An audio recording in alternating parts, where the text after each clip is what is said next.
His plane didn't come in again. Oh, God. Real big talk show guy, Chris is. Real big talk show guy. Shut up, freaking Jerry. Go buy a 1320 shirt. Alright, so that's live as it's going. What's the latest on... Oh, they're saying woo already. Can you hear us? Oh, God. How's the sound? It's usually good. Except for when Cletus is on. Hello. Hey, guys. Are you ready for today's ASMR Are ready to be video? demonetized? Yes, they can hear us. All good. So good sound. Then there's always one guy like 17 minutes in. Why can't I hear anybody?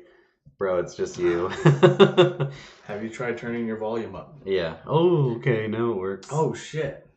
God damn it. Oh, yeah. Chris needs some light on him. Is that racist joke? Yeah, I think that's a racist joke. Is that what's going on? All right. Well, should we? I don't think anybody asked any questions. We'll just take them live. So, here's my buddy Chris Ortiz, tuner extraordinaire. Live in studio? Yes, he said he does not do it remotely. He only does it live. Yeah. I don't use my expensive camera that I bought for no reason. 2 members of Cameron's transmission chat. Oh, God. Cameron just sends me files and sends me money for no reason.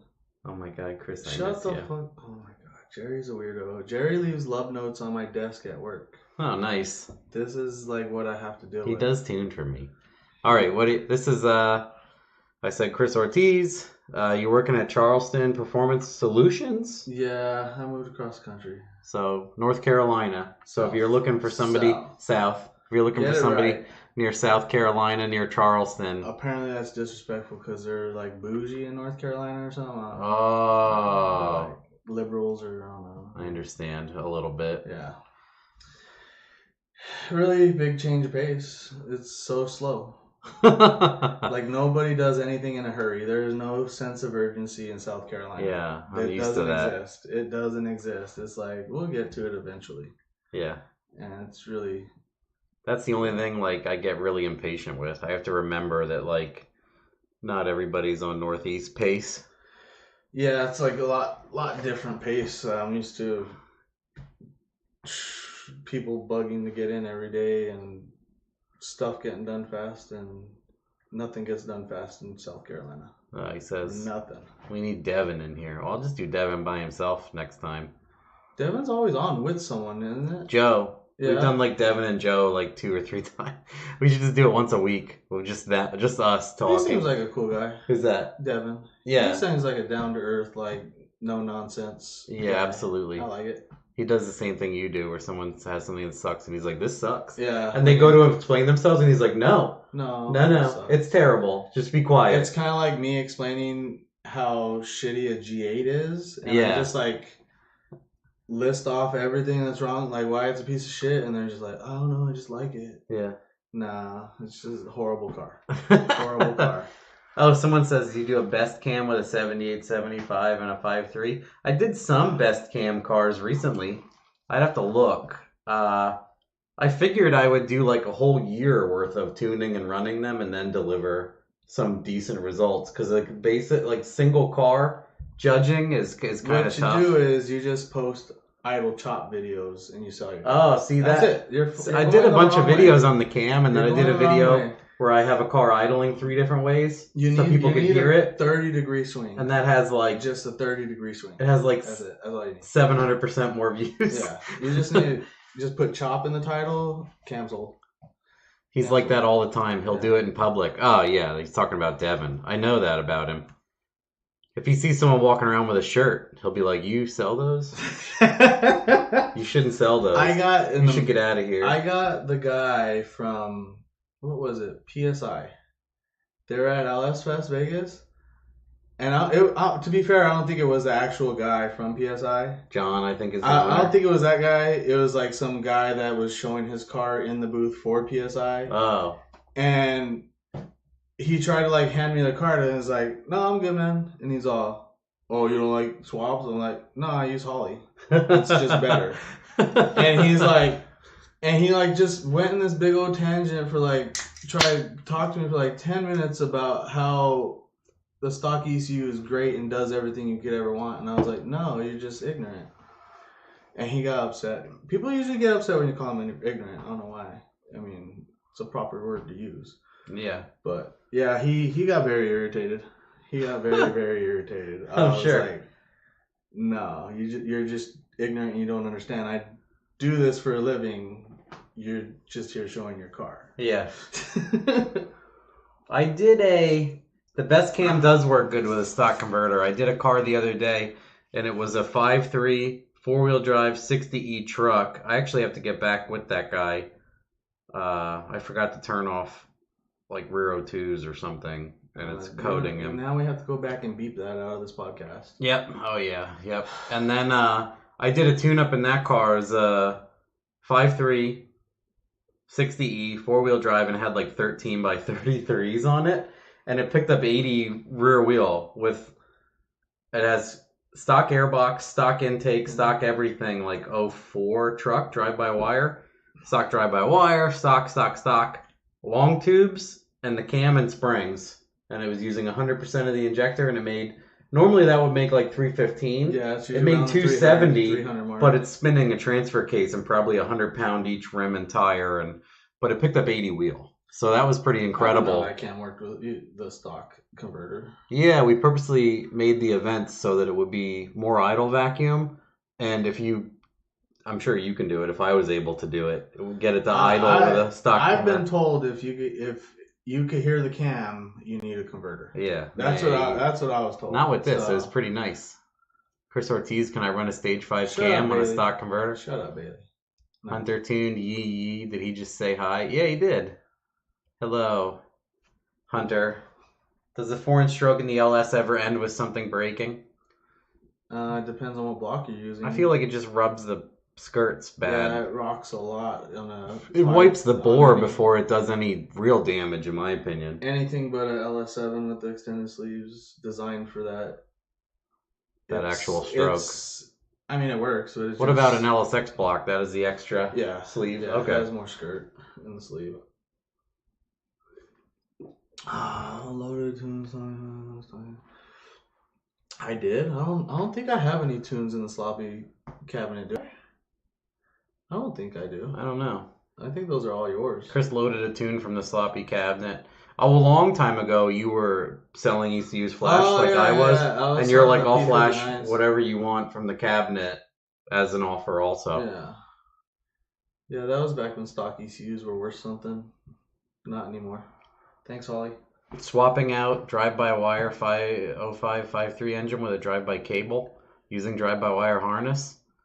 You're going to have to like wire TPS and IAC. LT1swap.com. Yeah, and then change the tune to cable instead of ETC. Yeah, you got to do a few things. Yeah, drive-by-wire. I like it for now. Direct connection, bro. Oh, do I pull up where I was taking notes on what I wanted to rant about? Let's see. Performance industry. Enthusiasts versus people who actually know what they're doing. Does nomenclature, because I don't know it all. I think we need to get that to be common knowledge of what an enthusiast is and what a car person is. Do we need like a flow chart?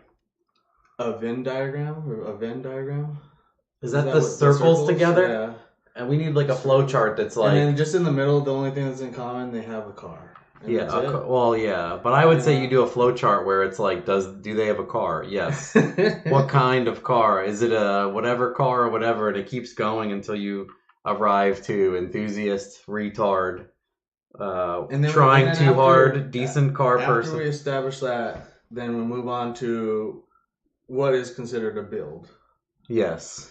If you could put your car back to stock, it wasn't a build. Okay? If there's no going back, it was a build. It was not a build. If you committed to a Sawzall, you put some slanty wheels on there and an intake and a muffler, it is not a build. Sorry. But he charged me $75. That sounds like a lie. I'm not that cheap. You liar. Maybe if it was I wonder if he came in and I loaded it on the ECU for him or something. Maybe. I don't know. Looking to make 800 wheel. Looks like you should buy a Texas Speed 427. Nice to see the Pro 275 finally out there with the Texas Speed. What's with the Texas Speed joke? Yeah, what's going on with Texas Speed? I don't know. I missed something, or maybe he's implying about cleat or somebody. The only talking gripe about I have TSP. with Texas Speed these days is their mail order tuner guy. He sucks ass. I fixed so many 5th gen tunes from him. Oh boy, so awful. If you want your car to idle at 2,500 RPM when you push the clutch in, that's where you go. He mailed it. Every YouTuber sponsor. I'm not sponsored by Texas Speed. I am sponsored by Collis Truck Parts, though. If Texas Speed offered you a motor, you take it. I would thrash it. I would take it. Absolutely. That would be dumb. That's a good engine. Yeah. I trust those guys. Yeah. I've tuned a lot of TSP motors. They come a long way. I believe in them. For now. What is this? More spam? Spam CVS messages. That's good for old people. Hemorrhoid medication is ready? Yeah, I hope so. I hope so. All right. We would do like what I did with my scooter, and I would pull cars. I'd do something with the Texas Speed motor. Totally stupid. Yes. Can we put it on your lawnmower? The Collis 4.8 is better than the TSP 427. I need to... Can we find someone in the chat that has a LT1 6-speed manual pull-out for me to buy, please? Yeah, that'd be nice. I need one of them. I need to make more people mad. So, I need one. What do I think about what do we both think about well, we're going to ask you first. You're the guest. What do you think about the future of hot rodding with ICE vehicles being phased out and EVs coming in? I think it's a hard push that's going to fall off, and I told you should answer first. I don't see that happening anytime before I retire to care about it. Yeah, I don't think it's it's not going to be overnight. We can't power the cars already. We can't even charge it. If everybody had an EV car, we can't. You be blacking out everywhere. You can't run your microwave, especially with how they don't want to push proper power. Like they want stupid solar, stupid wind that doesn't produce enough, and then what era LT1? He thinks it's a 94. No, LT1. Come on, brand new. Come on, new 6th gen. What is that? 16 or 17 up? Something like that. Like I believe that EV is like the future, but I don't think we're there yet. No. Just like I think off planet for the human race is the future, but that's a long time away as well. It's probably not happening tomorrow. Yeah, it's not happening in our lifetime, but yeah, it's gonna happen. Time it's a fair comparison. Yeah. So I'm not worried about it. I think it's crazy how the Ford stuff just like disappeared too with their drag pack, their Cobra Jet or whatever the heck they were selling, the EV one. Because didn't that thing run pretty fast too? It was like a high 7-second car or something. Oh yeah, that was pretty impressive. Yeah, but what if you think if there was like a 32 car filled with those? Yeah. How do you think the last round would go? Be interesting. Would they be like a second slower because the batteries are drained from going rounds and no charge in between? You know, yeah, that's what I'm curious of. Yeah, it would be to make them do like an all day. Because I know I've seen that guy on the drag week with the Tesla, and he said like it has to be within a certain percentage. It has to be pretty high for it to run what it should. Yeah. What you should be doing is like 50% passes all the time. I have mine with like a diesel generator on the back going down the track every time. Always spiked. Full throttle. I put the wrong throttle body on my car. Now my trans shift's funny. Can you fix that with a tune, Chris Ortiz? Shut up, Bailey. That sounds like a total No, that's joke. That's real life. Yeah. That's what happened. Bailey, he's all, yeah, my cruise control does this or something. I'm like, you probably got a bad throttle body. And he's like, he put a gold blade on a silver blade or vice versa. Oh, yeah, you can't. And he's all, it works, Bo. And I'm like, all right. It's and limping. He's like, yeah, it don't work, Bo. Like, well, find the right throttle body. Matt probably got one laying around here. He's a big drive-by-wire guy. Yeah, I got a few. Truck ones, Snake Eater, LS2 copy, polished, LS2. I wish they would make a proper cheap drive-by-wire cable that worked well, or throttle body that worked well. Everyone I've had that was like aftermarket, like not Nick Williams, they don't drive good at all. Like you'd be in a CTSV and you could just feel it like steady state, like 45, just like in and out. Yeah. It's not fun. Chris doing remote tuning on Terminator X. What is that? Rodrigo? Oh, he's got to be a Mexican guy, but yes. If it is not something that is stupid complicated, like you're trying to use all your IO and build a freaking 8-second car, I don't really. You need to take that to the dyno. Yeah. But if it's something all motor, low boost, I have no problem doing that. It's easy. Easy. Someone had one up here where. Yeah, I was looking. This one. What idle timing? That's a tough, like, 18, 22 if you have no idea. But I change idle timing to pull peak vacuum while still having the most stable idle. Yeah. But 18 to 22 is good for most cam cars. Good place to start anyway. Yeah. It won't cherry your headers, and it won't raise your idle 1,000 RPM. Yeah, and then if it's a Gen 3, work those over-under tables, it'll idle actually a lot stabler and sound cooler. Yeah. It's all about the sound with cam. That's why you get it. Gotta build the chop slide. You don't know nothing about no chop. Chop slide.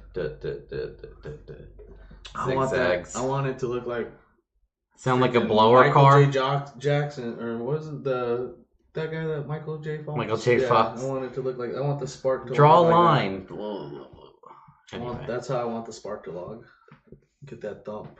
How far will Walbro 450 and 80s go on E85? Around 500. Yeah, I would say conservatively Give 5. I'd say take 50 most often. Yeah. It's going to be a pump issue, not an injector issue. I botched the idle timing for the chop. Lots of us do. It's not really botched. It's just making it do what you want. Whatever. Yeah. You try it without the over-under timing. Fucking real aggressive. It won't idle as good. It'll actually surge. Yeah. It'll surge.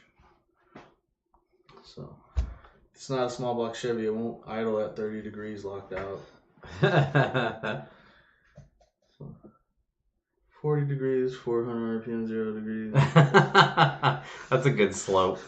-30. That's gonna positive 30. That's gonna roll off idle on a 50 RPM slope. Yeah. If you're catching my drift there, guys. That'll be a blower car for sure. Well, I really like the E3080 ECU because you can make that shit aggressive as hell on the idle and neutral and park, and then just calm and tame and drive. Yeah. You know? My stage 1 cam has too much chop. Can you take some out? Can the 80s go further? You may laugh about that, but that is literally like something that happens 2 or 3 times a month from customers. I know that's rooted in truth. Yeah, it's horrible. Can the 80s go farther with more pump? Yes. I think I've done 650 on a set of 80s with a lot of pump. 80s with a pump that's going to hold a good amount of higher pressure. A 525. A 525 and 80s, on gasoline will go 800. Yeah. I did a car with 650 rear wheel on 70-some%, and fuel pressure was nosing, but not awful. You run 80s with like 70 base from like a 4303. Yeah. It'll go 800. Yeah, it will. Yeah. It will. That's true. If you have ones that you can throw a lot of pressure at. It will. Okay. Yeah. I hate 80s on pump gas. They idle like dog doo-doo. Yeah, there's so much better stuff. I mean, Deca 80s are a staple for a long time also for price, but there's so many better options right now than Deca 80s. It's just like 210 the world. That's it. Yeah, it's tough to argue with the same price. If you have a Holly, you can control. If you have a Holly, it's going to run. You can have a stock 4.8 on gasoline with a stock cam and idle it on gasoline at like 0.001% injector duty cycle. And it'll be fine all the way up to 2,000 rear wheel on ethanol. I mean, I don't want to like sound like a conceited asshole or anything, but you can do that on a P01, P59. Yeah, I've done it too, but it's easier for regular. Like, people can't get it to work, and I don't understand. I have no problem with it either, and I'm a dummy. I don't understand why. I had a guy come from another tune shop in Arizona, and he's like, yeah, it won't idle any leaner than 11.5 at idle with these. They're just too big. I said, I'm running them on this car all motor. with the stock Do you ECU. use out of box? I always do out of box because honestly, I've had a bunch of out of box 210s checked, and they're all within like 1.46%. You think your injectors on your mass-produced car are flow matched? Yeah, probably not. No, they're not. So yeah, I wouldn't worry about it. You think your intake manifold flows air to every cylinder? Ideally, yeah, no. No, it doesn't happen. It's a moot point to me. Do you guys trust Returnlist setup on boost, actually regulator at the tank? Sometimes, but you'd have to know you're going to get severely diminished capability. Depends on the application. Like the stock return GM stuff, or actually the stock Returnlist Ford stuff goes stupid far. Oh, wow. It goes stupid I don't really touch far. them, but yeah, you're right. It goes stupid far. Like you're on the Gen 3s, you're just like a boost a pump away from making 850 wheel, no problem. Yeah. On the fuel side, but I mean that's the very edge. But I guess it would make sense if you told us a little bit more of your application. Yeah. So my out of box 210s were within 2. Yeah, I would say the average from the ones I've tested were 1.46% average over like 3 different sets. Yeah. So I was like, these never need to get looked at ever again. That's like, do you test your wideband out of the box? A 200-pound injector within 1.46% of each other is outrageously tight. And that's why they work so well. I love them. I'm surprised Ortiz is there in person. Isn't he out west? Well, you can explain that. You used to be. Yeah, I just moved to South Carolina about going on almost 4 months now. 3.5 months. So it's been nice. I like it. It's change of pace from the speed of things, but I like the weather from living in the desert for 38 years. So it is very beautiful. I feel like I gotta appreciate it in my old age. But that's something other than like. But y'all can't drive on this side of the country. No, not at all. You guys can't. No, you trust can't me. Drive at all. I've driven coast to coast, and I can tell when I hit east. You remember when you came to Arizona? You're like, I'm like, yeah, we're gonna go to Dominic's, and I'm like, where's that? Scottsdale. That's about 20 miles away. You're like, oh, so when should we leave? Like an hour? Like, I'm like, no, it's literally a 20-minute drive. Like that's how it works here. Miles equals minutes. That's how it works. Oh, Techmark asked, do you guys feel that we are in the best time or worst time for hot rodding because of excess of information? And then he says, you're looking good. I'm down almost 60 pounds from last year myself. Good for you, bro. You're down quite a bit. Yeah, that's good. I'm down 100. Working on it. Hot rodding, I feel like it's a good and bad time. I feel like this is the most diluted. It's true. That like the culture has ever gotten, like, for this. Like you got, I guess you could blame YouTube because it just looks so cool to everybody and everybody wants to do it now, but they don't want to put the work in to, like, I always tell people all the time, like we had when I got there they had like kind of an intern guy, and I was talking to him and I was just like, is this what you want to do? And he's like, no, I want to do this. I said, then why are you here? And he was like, I don't know, I like the cool cars and stuff. I was like, yeah, but you gotta put the work in. Like, you're not putting the work in. The cool shit is to enjoy the work. Yeah. And it makes you appreciate it more.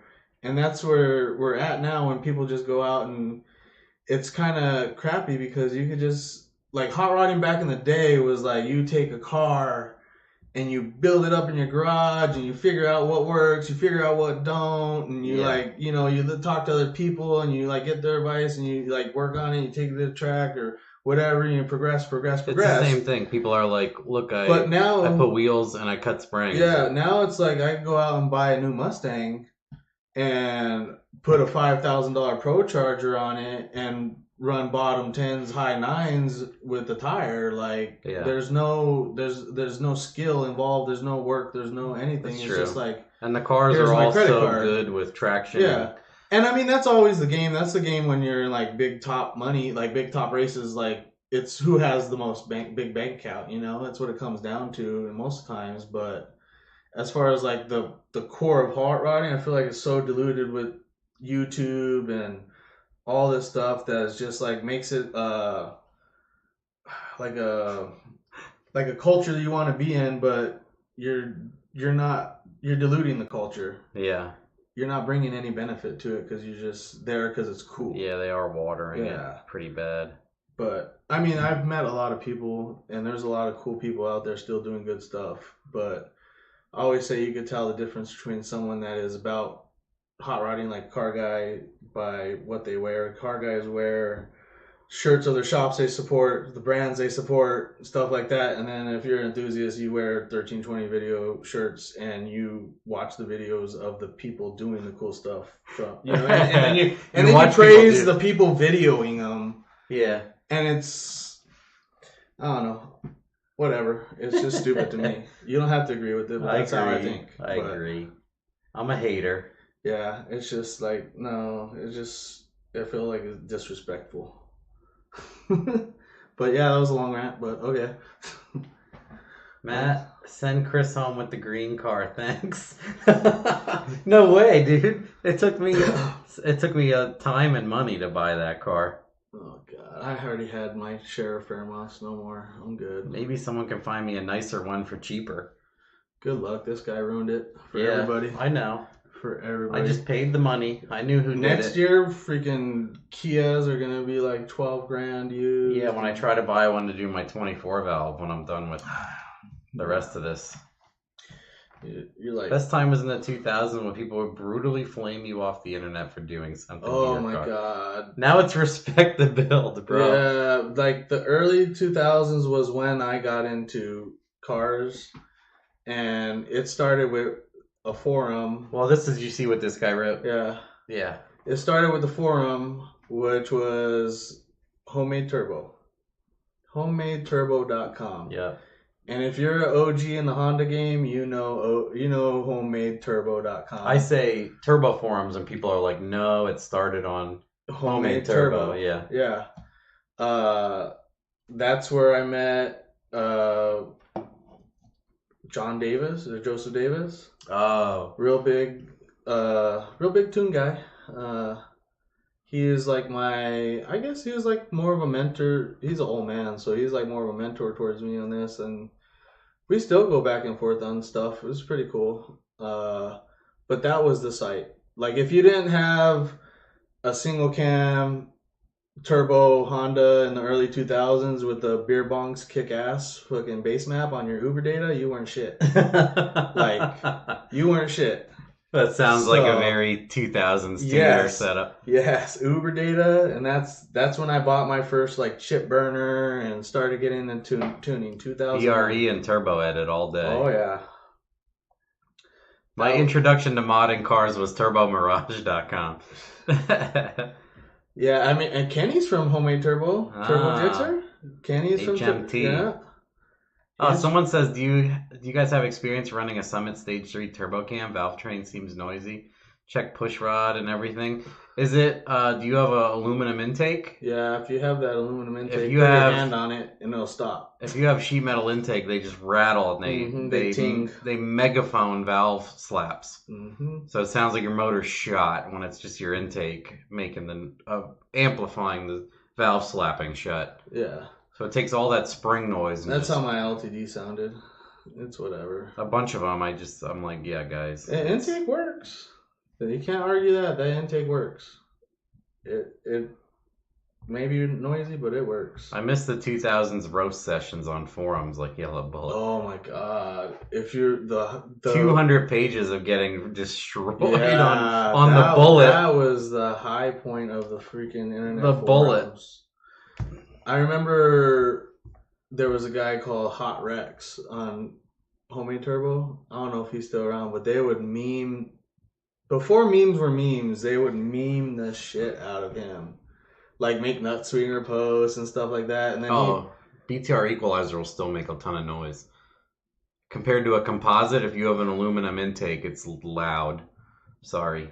That's all it is. Don't worry then. You could tell, throw a fucking pillow on the intake. Mm-hmm. And if it goes away, it's probably the intake. Yeah, it's top end. It's coming out of the megaphone. Yeah. I mean, this is sloppy, bro. Just let it rip. Let it rip. I remember Bisimoto in 08 getting blown out on Honda Tech for bullshitting shitty Honda turbo wagon. Dude, that guy's so full of it. Did you see when he was? I remember that because they're like, he's all my headers are U.S. made and all this, and someone like found all the bill of ladings of the headers that he orders from China. Yeah, it's and it was the business name was his name backwards, so it was iZib Performance or something like that. And they're like, "Come on, bro!" And then he started like getting on social media and like showing pictures of like one of his guys welding a header. Like, like, come on, bro. that guy just talks out his ass the whole. He never does it. Like he has an electric Porsche, and that's cool and all, but I don't think I've seen it go over 14. And he has no Pikes Peak stuff, anything like that. Yeah. He doesn't even autocross it. And then the 1,000 horsepower minivan traps what a stock minivan does. Yeah, and he's just like. I think he's like a thesaurus. But see, that's the thing. Like, car guy recognizes that bullshit. Yeah. And dude's just like, oh my god, this car's so he's cool. like, you went see 234 miles an hour. That's a record. No, the timing system broke. Yeah. The way the quantum mechanics works is that, and you're like, shut up, dude. Does the tire spin? Cool. I want Chris to tickle my garbage the way you used to, man. Oh my god. The plug, John Martin. What did I miss? Yellow Bullet loved sloppy. Oh yeah. Dude, right around page 20, I turned all those people around. Then they got it. A bunch of them totally got it. You can't mess with someone that don't care. No. It's like... I would say to those guys, I'm like, if I win a race against you, you're awful. Like, if I lose a race against you, it doesn't matter. That's like a thing too. Like I'm in Switzerland here. When people like get all macho and try to like race you with their car, I'm like, I don't have anything to prove to you. Yeah, I don't care. Like, and it'll be someone that's like only been like a 1050 in their life, and you're like, I've already done like way more than you. Why? It's not any benefit for me to race you. Yeah, it's not. So, I saw something up there. I think it's that Rigo guy again. Do you have any personal build? I saw that question too. I forgot it already. I have 2 cars that are being built because I'm a dumbass, and one is a S2000 and one is a S197 Mustang. The S2000 is getting an LT swap. That's why I'm looking for an LT if anybody has one. And then that's a good one to put out there. And then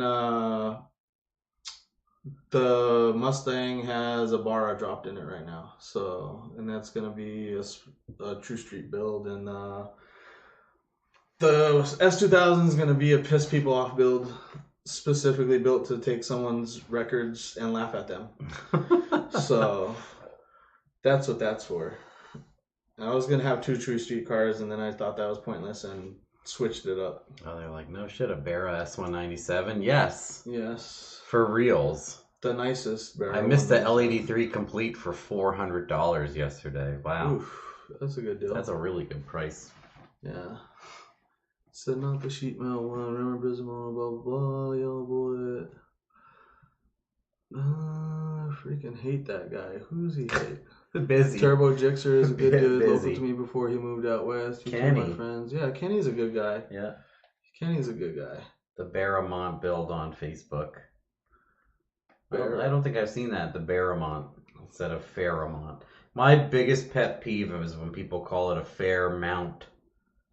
And I'm like, a Fairmont? And they're like, yeah, a Fairmount. And I'm like, a Fairmont? Yeah, I'm just a jerk. Look it up. I will. It's a Fairmont with a Fairmont. I mean, obviously. 4.2 Vortex. Like the 75 people. So didn't they find like the resonance issue with that, with the balancer or something like that? Yeah, they fixed it. Yeah, that's pretty And then cool.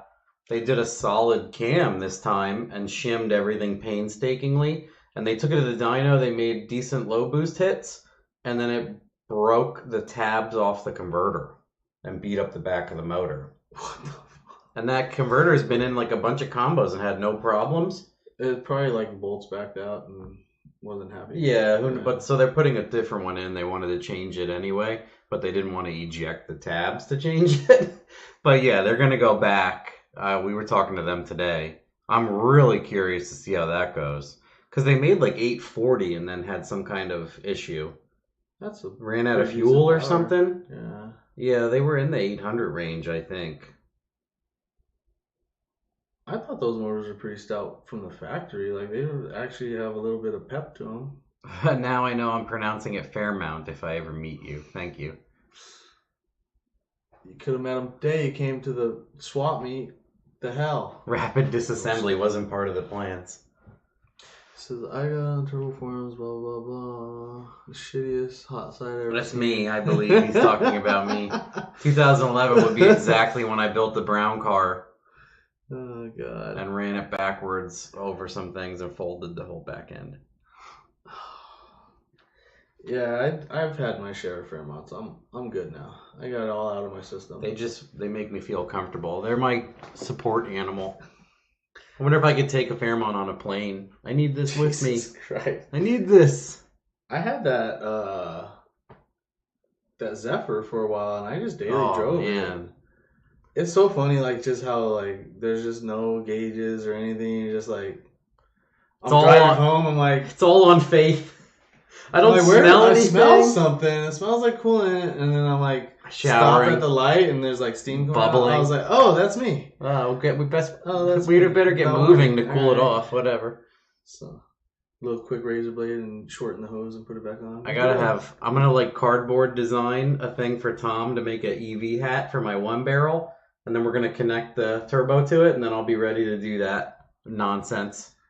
What size injector is that? Do I plan on doing another swap meet? Yeah, we did a swap meet today, guys, and I purposely didn't advertise it because we used to get, like you can attest, block party status at the dyno. That was the last dyno day. Was the one I went to. 600 people, and I was honestly worried it would be overrun and I wouldn't even be able to get people in there. So I told almost nobody.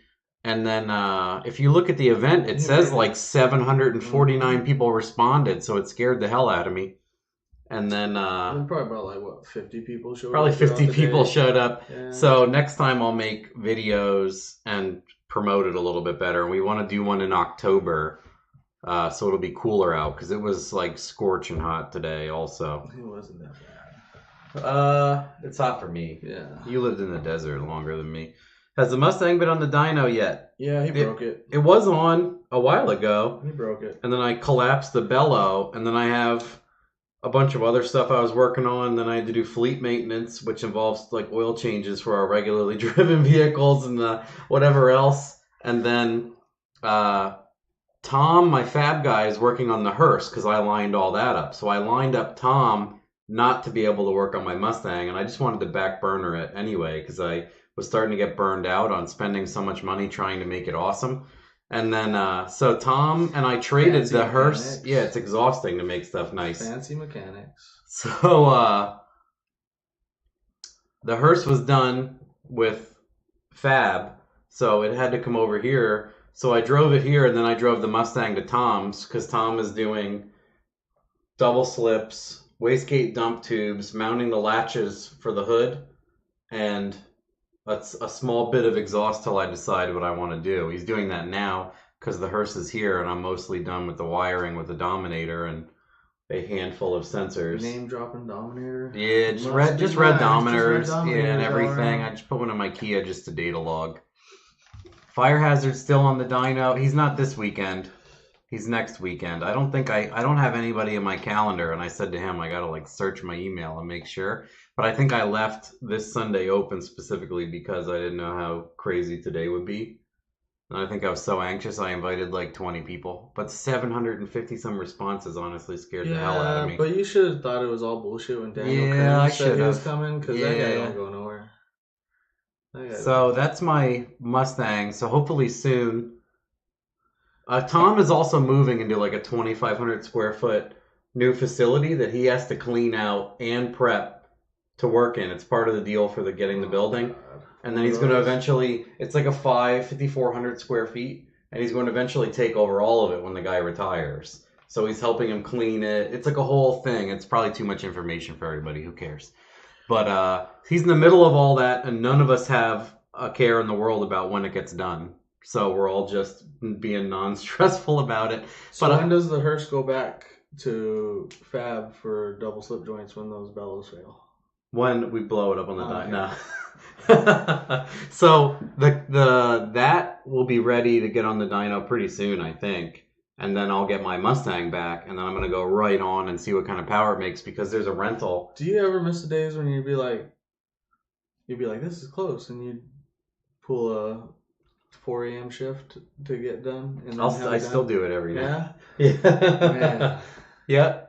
I remember those days when I had energy like that. I can still do it. Does the hearse do drag and drive? He never has, but he plans to do way more driving with it. I don't know what he'll do, but he has done like half-mile racing with it, and it has gone very fast.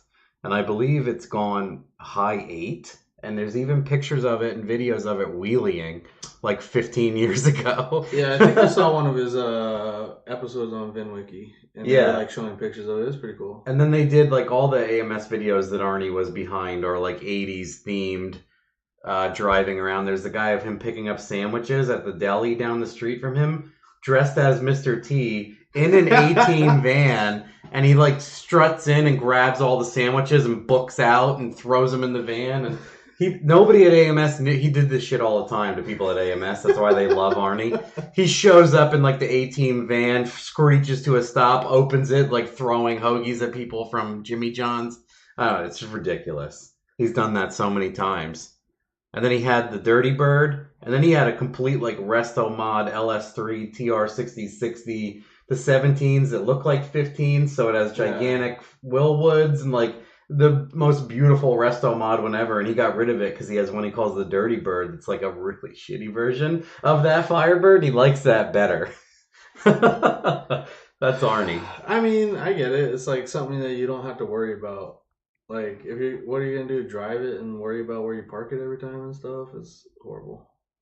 I saw on TKM's Facebook they were sleeving a 4200 with Darton sleeves. Oh shit! I wanted to show cool. Calvin. It probably is for Calvin. He's probably the only guy out They didn't want to share that card. Right? Yeah. He's the only guy out there doing that nonsense. It's the hearse doing drag and drop. Yeah, look it up. Look up AMS hearse. You'll see all sorts of crazy videos. It's at wiring now. No progress yet. Oh. Yeah, right. I keep thinking they're the same. Techmark and Cameron are like so close to the same length of their name. Yeah, I keep thinking it's Cameron's Crown Vic is at Devin's. What's it like to be rich, Cam? Yeah, dude. What's that like? Can you let us know? Yeah. Remember us. DM. Yeah. Remember us, dude. I've been to his house. It's pretty rich. Yeah. It's pretty rich. He's a rich guy. Yeah, I can fit my house in his house. Oh, here. These are good. We'll go through these. What has been your worst customer horror story for Chris? I don't really have any simple stories. Chris is going through 1,000 bad ones right now. Like, I'd say the worst, like, customer that, like, I don't really like. Like, regularly? Like, regularly. The most common one is people that come in and, like, I had this one guy, we had to tell him basically piss off, and we're charging him full price again if he comes back. After 4 times adjusting his fan settings because he wasn't happy with where they were. And it was literally like 4 or 5 degree change every time he wanted it changed. He's they're running too much, put them right here. And then they're on, it's getting a little too warm, put them right here. And we're like, bro, like, make up your mind. And then half of those people that just come to have their fans turned on, like, cool, it's on. Oh, it don't work. Check your wiring. I did it right. No, you didn't, bro. It's just, I figured out how to deal with those customers, though. I make them feel stupid. And I pull my laptop out and I turn around and I said, what does this say? What does this say? What does this say? What does that say? Okay. Do you see any way to mess that up? Yeah. Well, no. Okay, thank you. It's on. Like, but we've had a handful of, like, I have a lot of video of customers. I'll probably make a montage one day of disgruntled customers that are just retards. You used to send me those. Yeah. Did I send you the one with it was like a 20-minute long video. I probably sent you a clip of it where I don't remember one that there was this gentleman that owned a charger, so you can make you can make some assumptions about something, and he literally, like, for like probably about 20 minutes, like, screamed in Keith's face because he came in for a cam job, and he supplied his own parts, and he brought the wrong oil pump. It was for like a 6.4 or something, and he had a 5.7, something like that. It just didn't work, or a later year or something. Yeah. So Keith just like, because you can't like, it sucks because like you technically should. Darkness.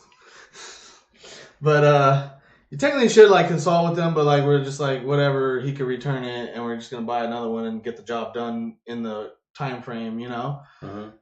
And he actually stopped by. That is the worst thing. If you ever have your car at a shop, do not stop by. You're not helping anybody. You're taking time away from your car being done. Don't stop by.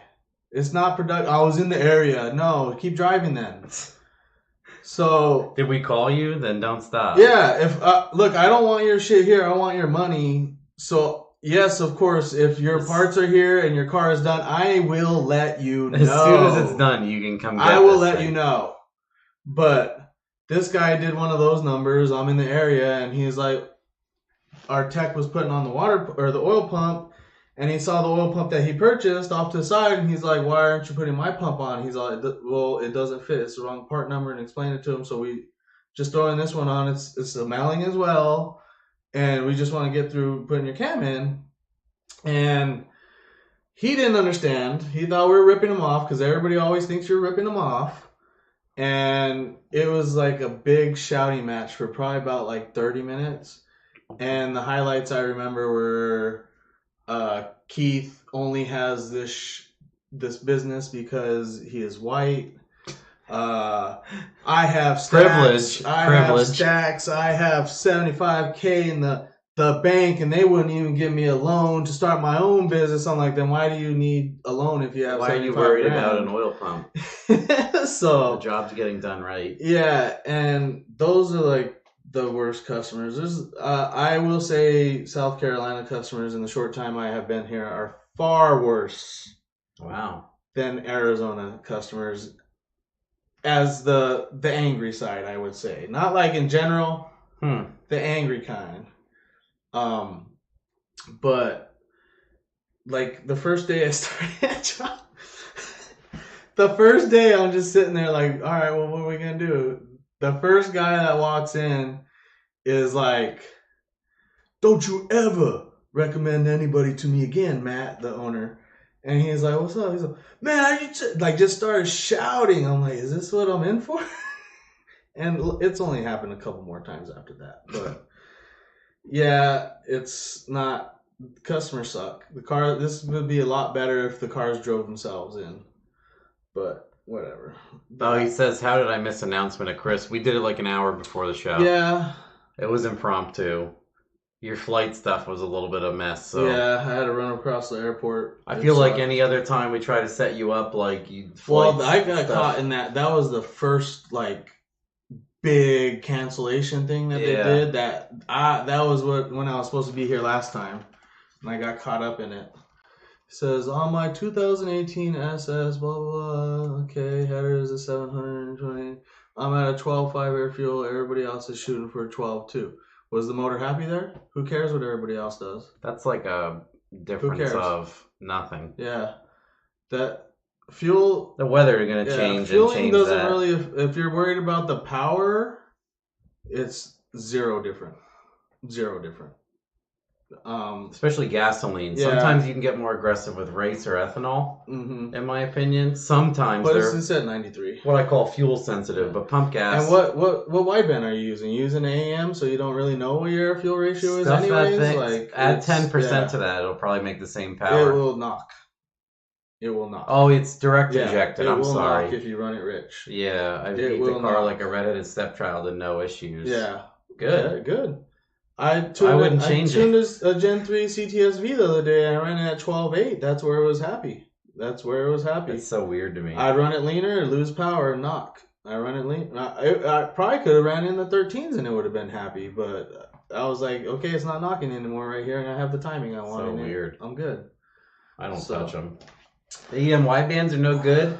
No. Well, they're hit or miss. Yeah, I have never had an issue with one, hit or miss. And I trust them, but Chris does not. I I have never seen one be right at idle. I will At say idle? that. Okay. I've never seen one be right at idle. Yeah, I put them on tailpipe cars all the time with no issue. I usually see them within 5% at wide open most of the time. Oh, well, most of the time. That's good enough. Like most of the time, but I have seen some like a couple points out, a couple full points out. Almost all the cars have the Holly wideband, so that it is what it is. Yeah.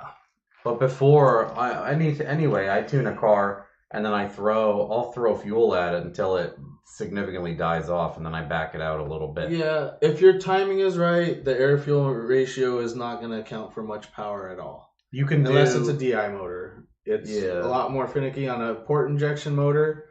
You can run that thing at 11.0, 12.5. It's gonna be within 1 or 2% of the power if the time is the same. It's really not. That's why I always shoot for a much richer air fuel on pump gas car because there's no advantage. You can run a 10.8 on medium boost and it will definitely keep everything happy. So I will add it until it breaks up and then take another 8% out a little bit. Yeah, and then it's good.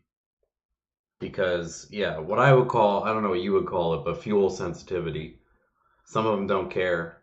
Some of them do. Small percentage, I would say. If it's a really efficient combo, going from an 11.2 to a 12.2. Like on a big inch motor and stuff like that. 400 inch with a big turbo. It affects it a little bit more, but... Sometimes I picked up a decent percentage, so we just ran with it. But I'll always do a car on pump gas air fuels, and then I'll turn on the E85 stuff, and I will pull fuel out of it at boost and see if it makes any difference. And if not, the targets go right back to, overly safe. The rule of thumb is basically run it as rich as possible until you lose power. Yeah. And it'll be happy. Yeah. It'll be happy. And adversely, you just added just enough timing for a good delta and then stop. I mean, I said it a bunch of times, I might as well say it quick. Like, you might see 30 horsepower per degree when you're working up into a sweet spot for a turbo LS car, and then 1 degree makes 10 horsepower, another degree makes 5, and about 4 to 6 after that, it's going to ping its balls. Not on ethanol, though. You'll just beat the rod bearings out of it. Oh, yeah. You won't see any... I've never had it ping, and Joe said the same thing, never heard it ping. You'll never... That's why you can't tune for knock on some things. It's very hard. Yeah. It is very hard. You'd have to really you're basically something mechanical is hitting to create that noise. That fuel does not detonate. So we don't, those are assholes that are in street racing. They just did like a shutdown on the big bridge over there in Charleston. Oh yeah? Yeah, it was like a big thing. Huh. Like it was the talk of the town for like 2 days. Huh. What do you suggest? I've seen a slight difference between AEM and Haltech.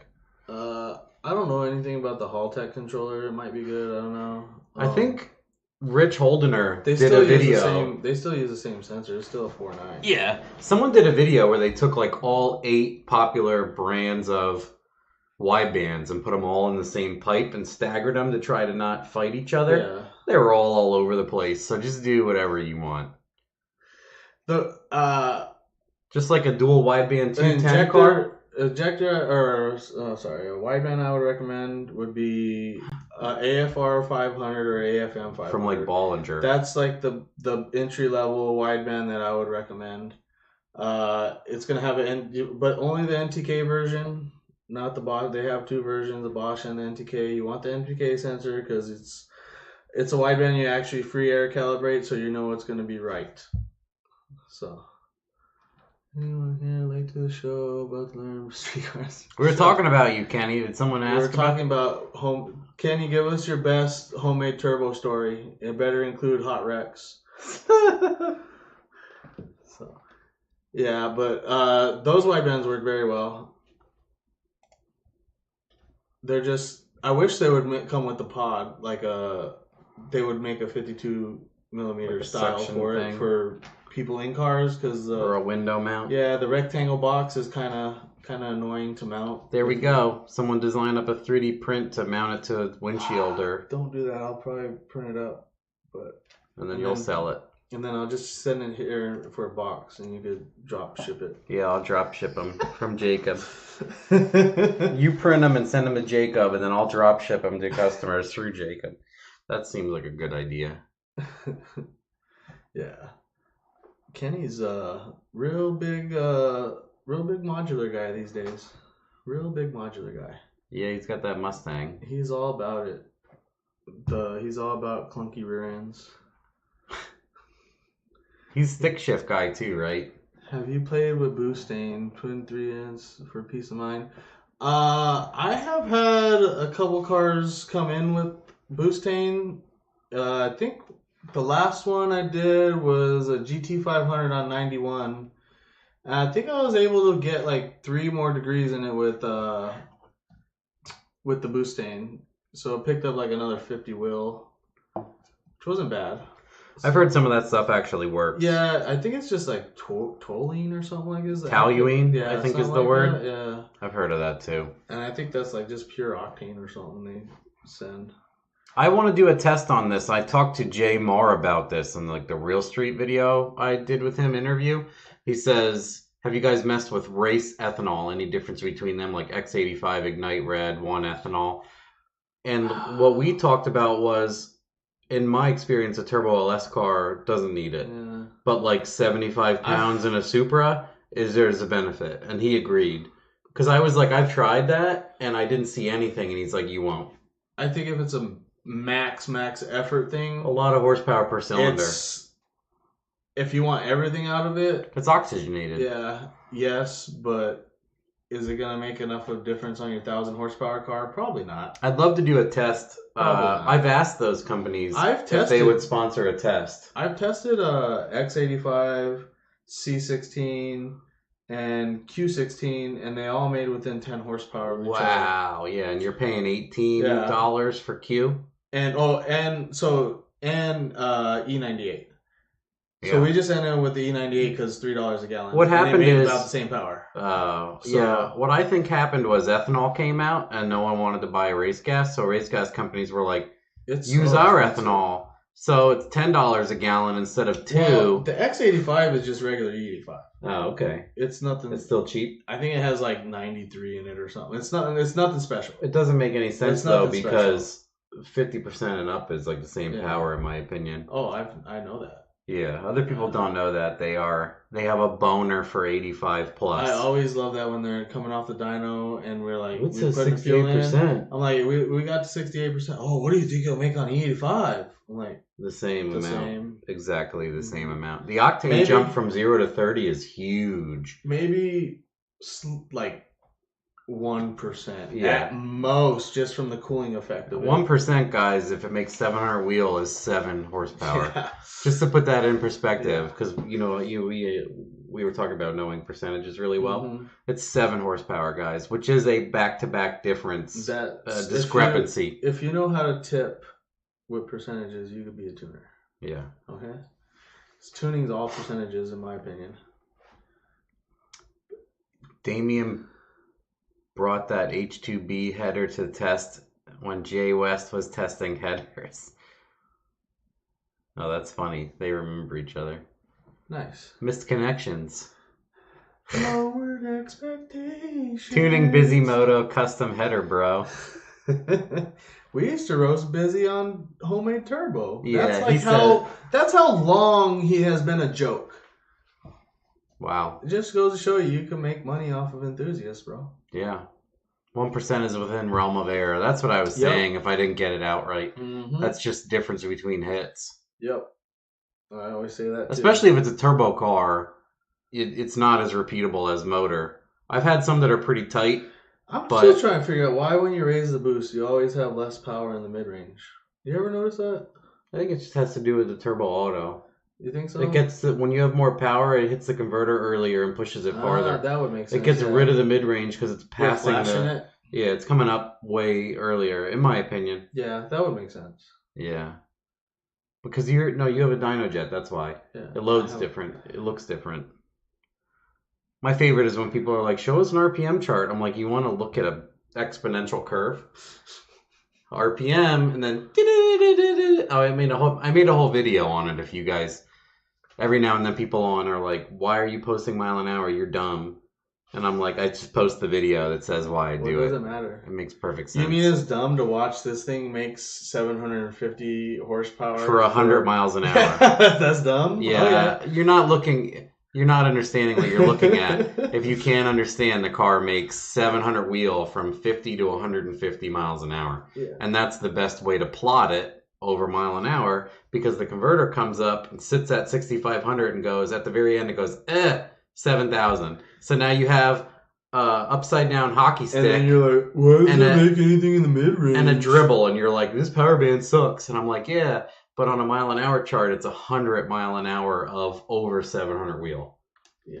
So that's the way it gets displayed correctly. Anyway, I want to see what it makes at 2K RPM, bro. Sometimes it's fun, like my blower G8. Yeah, I do that. Well, my blower G4. I hit the blowers at like $2,000. Yeah, if it's a stick shift blower car, yeah. I stuff them at 1,000. I want to see it make more than torque than horsepower. Yeah, and the PD cars are like, I'm at a frame here, but they're like torque. The way I would tell on the Mustang dyno if the converter's working is if the dyno plot looks like an X. Oh, because it crosses them nice. Because you get that, because you go RPM off a mile an hour, so it's low mile an hour and the converter flashes and it throws the torque up and then it comes down and it just... Well, that's what the WinPep 8. I can't do that on 7. The... Convert RPM by mile an hour? No, I'm talking about on the Mustang dyno. Oh, yeah, you did say Mustang dyno. Never mind. Yeah, those things have different ways to plot. It's nice to have load. Matt needs to get a load for our dyno. I talked to Troy about it because we're going to do the... Oh, you don't have it either. Mm-mm. Yeah, I talked to Troy about it because we have to get a whole stack and everything because ours is underwater like 4 times. It's still trucking. I don't like turning it off. Every now and then, like, it starts acting up with the brake and the start. You wiggle the pins?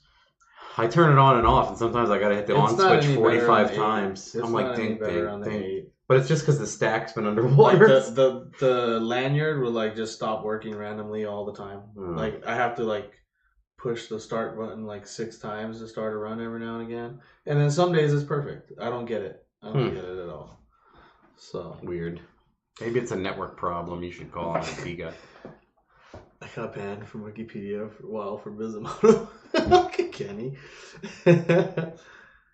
Have you tried to...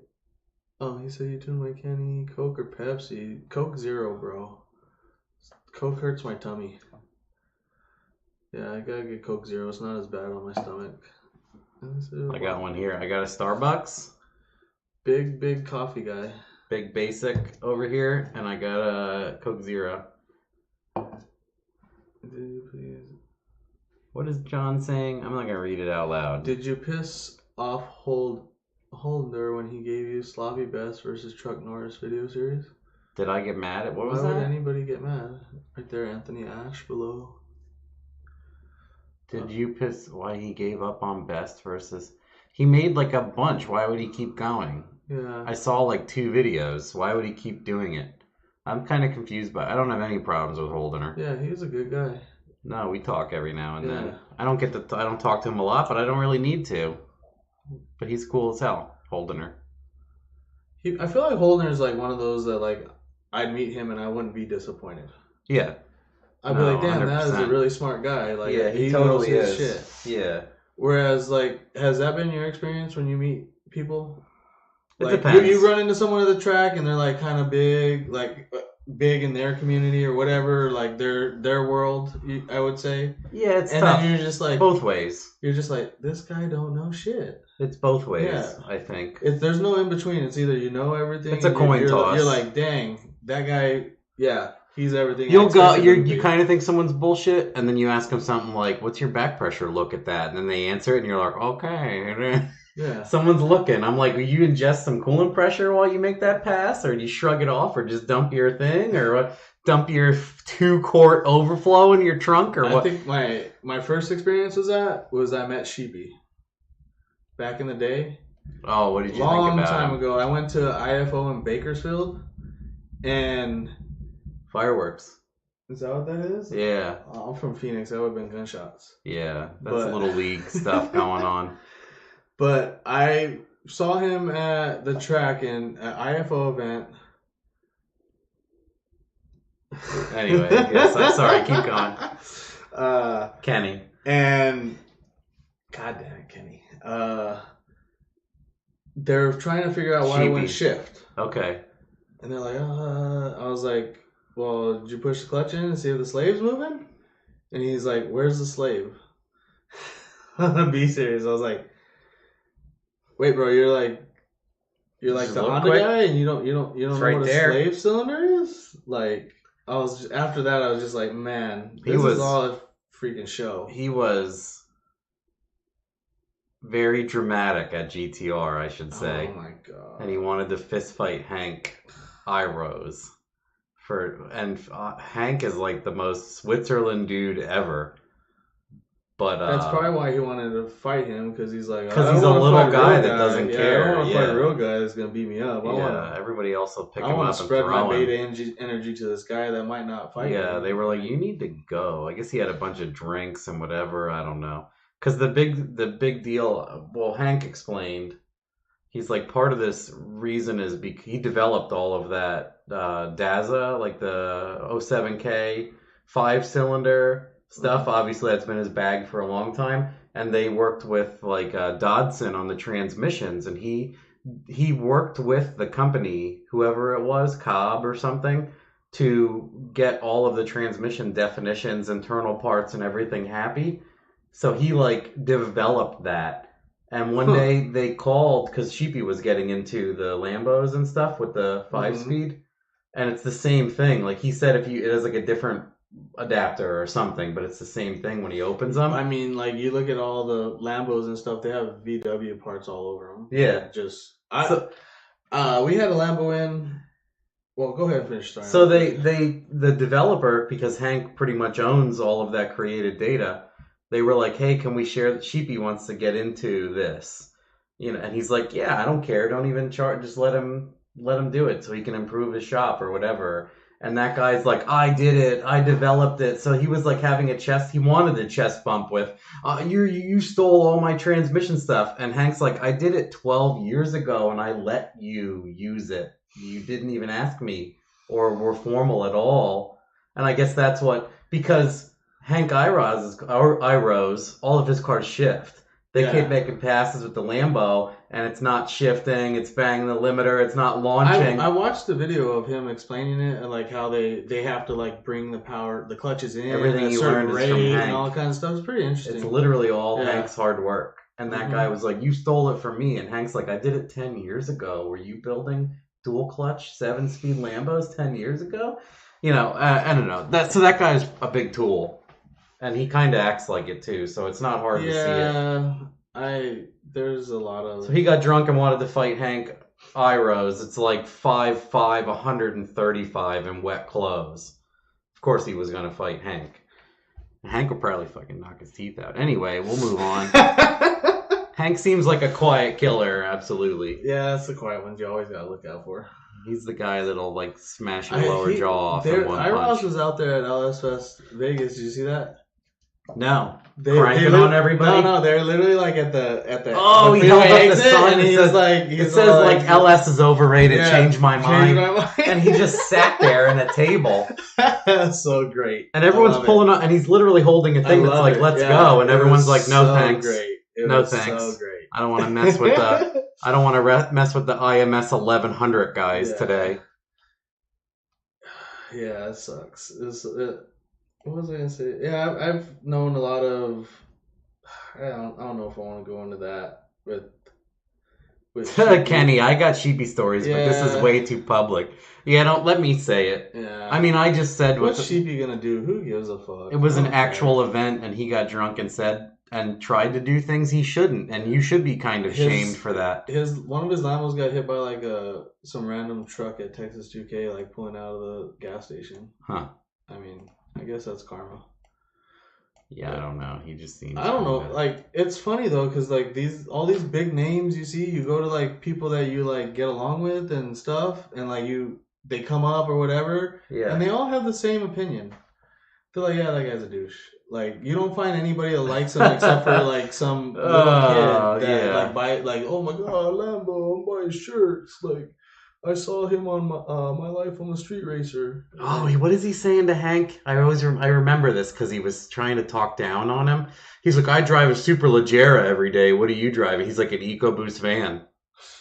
Like, I'm secure and I don't have to show you a cool car. He could have been like, I have 10 R8s. What do you have? That's big beta energy. Yeah, but he's like, I drive a Super Leggera every day. What the hell do you drive? And he's like a good commuter. I bet he can say he's never ripped anybody off, and Sheepy can. Oh, boy. So that's just, what it is. I did see that where a guy swapped the entire Daza drivetrain into a Golf R, which is kind of funny to me. Golf R is almost the same car, so why swap everything the same? It's like putting a small block Ford into a small block Ford car. I mean, there's way more than that. I think everything works perfectly, but it's like the same car with the same... It's like putting a 351 in your Fox. Yeah, it's still a small block Ford. Like, it's cool and it was a lot of work, but I'm like, it's the same car. It's an all-wheel drive turbo Volkswagen with pretty much the same power. I don't know. Let's see. That's why I'm not into Volkswagens. Not that much anyway. Golf R weighs less. Probably. I don't know. Jamie's RS3 is pretty Spartan, I gotta say. Yeah, they're fun to drive. That's the appeal. That is the pill. Hank Iros just got a new they're like a weird ass model name, but he got a brand new 2022 RS3 and he draggied it a bunch of times and we were just looking, it went like 1150, totally stock. That's fast. These new cars are just so stupid. And they're like a secondary set of injectors and a flash and ethanol away from like an additional 250 rear wheel. All wheel, anyway. Those cars are stupid. Like a flash and secondaries and ethanol puts you into like a 1020 range. Like immediately cuts 2 seconds off the time. All you rich people in your RS3s. I see ya. Update with Jamie's Golf or whatever. I am VW dumb. Oh. She has an R32. She has like 4 or 5 VWs. Yeah. Mark 1, a Mark 2, a Mark 3 with a VR swap, a Mark 2 with a Gen 3 VR swap. RS3, 2 Porsches, the Rabbit truck, a GTI. Did you start saying Porsche after Porsche? She got one? I call it a Porsche. You call it a Porsche. I call it a Porsche, except for when she's around. Oh God. The K series one. That's the 81 Rabbit pickup truck. Yes, it has a all-wheel drive Element 5-speed K24 drivetrain in it right now. What are you going to do for the back? Just over fenders? Yeah, everyone's poking the wheels out of those things. It'll look totally normal out of Volkswagen. They will love it. People are like, you could shorten the thing and make a custom A-arm and then get custom. I'm like, no, how about I just put this? Then you have to get axles. And... I don't want to do any of that. And then people are like, your log manifold's going to suck. I'm like, it will twist the car in half with 200 wheel, guys. Just chill. This car is a wet paper towel. Kenny and I were laughing the one day. We're like, we should have built a tube chassis and set this skin on it. Right. Like, we were like, we should have bought a 91 Civic and just set the rotted thing on it. And I'm like, yeah, too late now. We'll get there.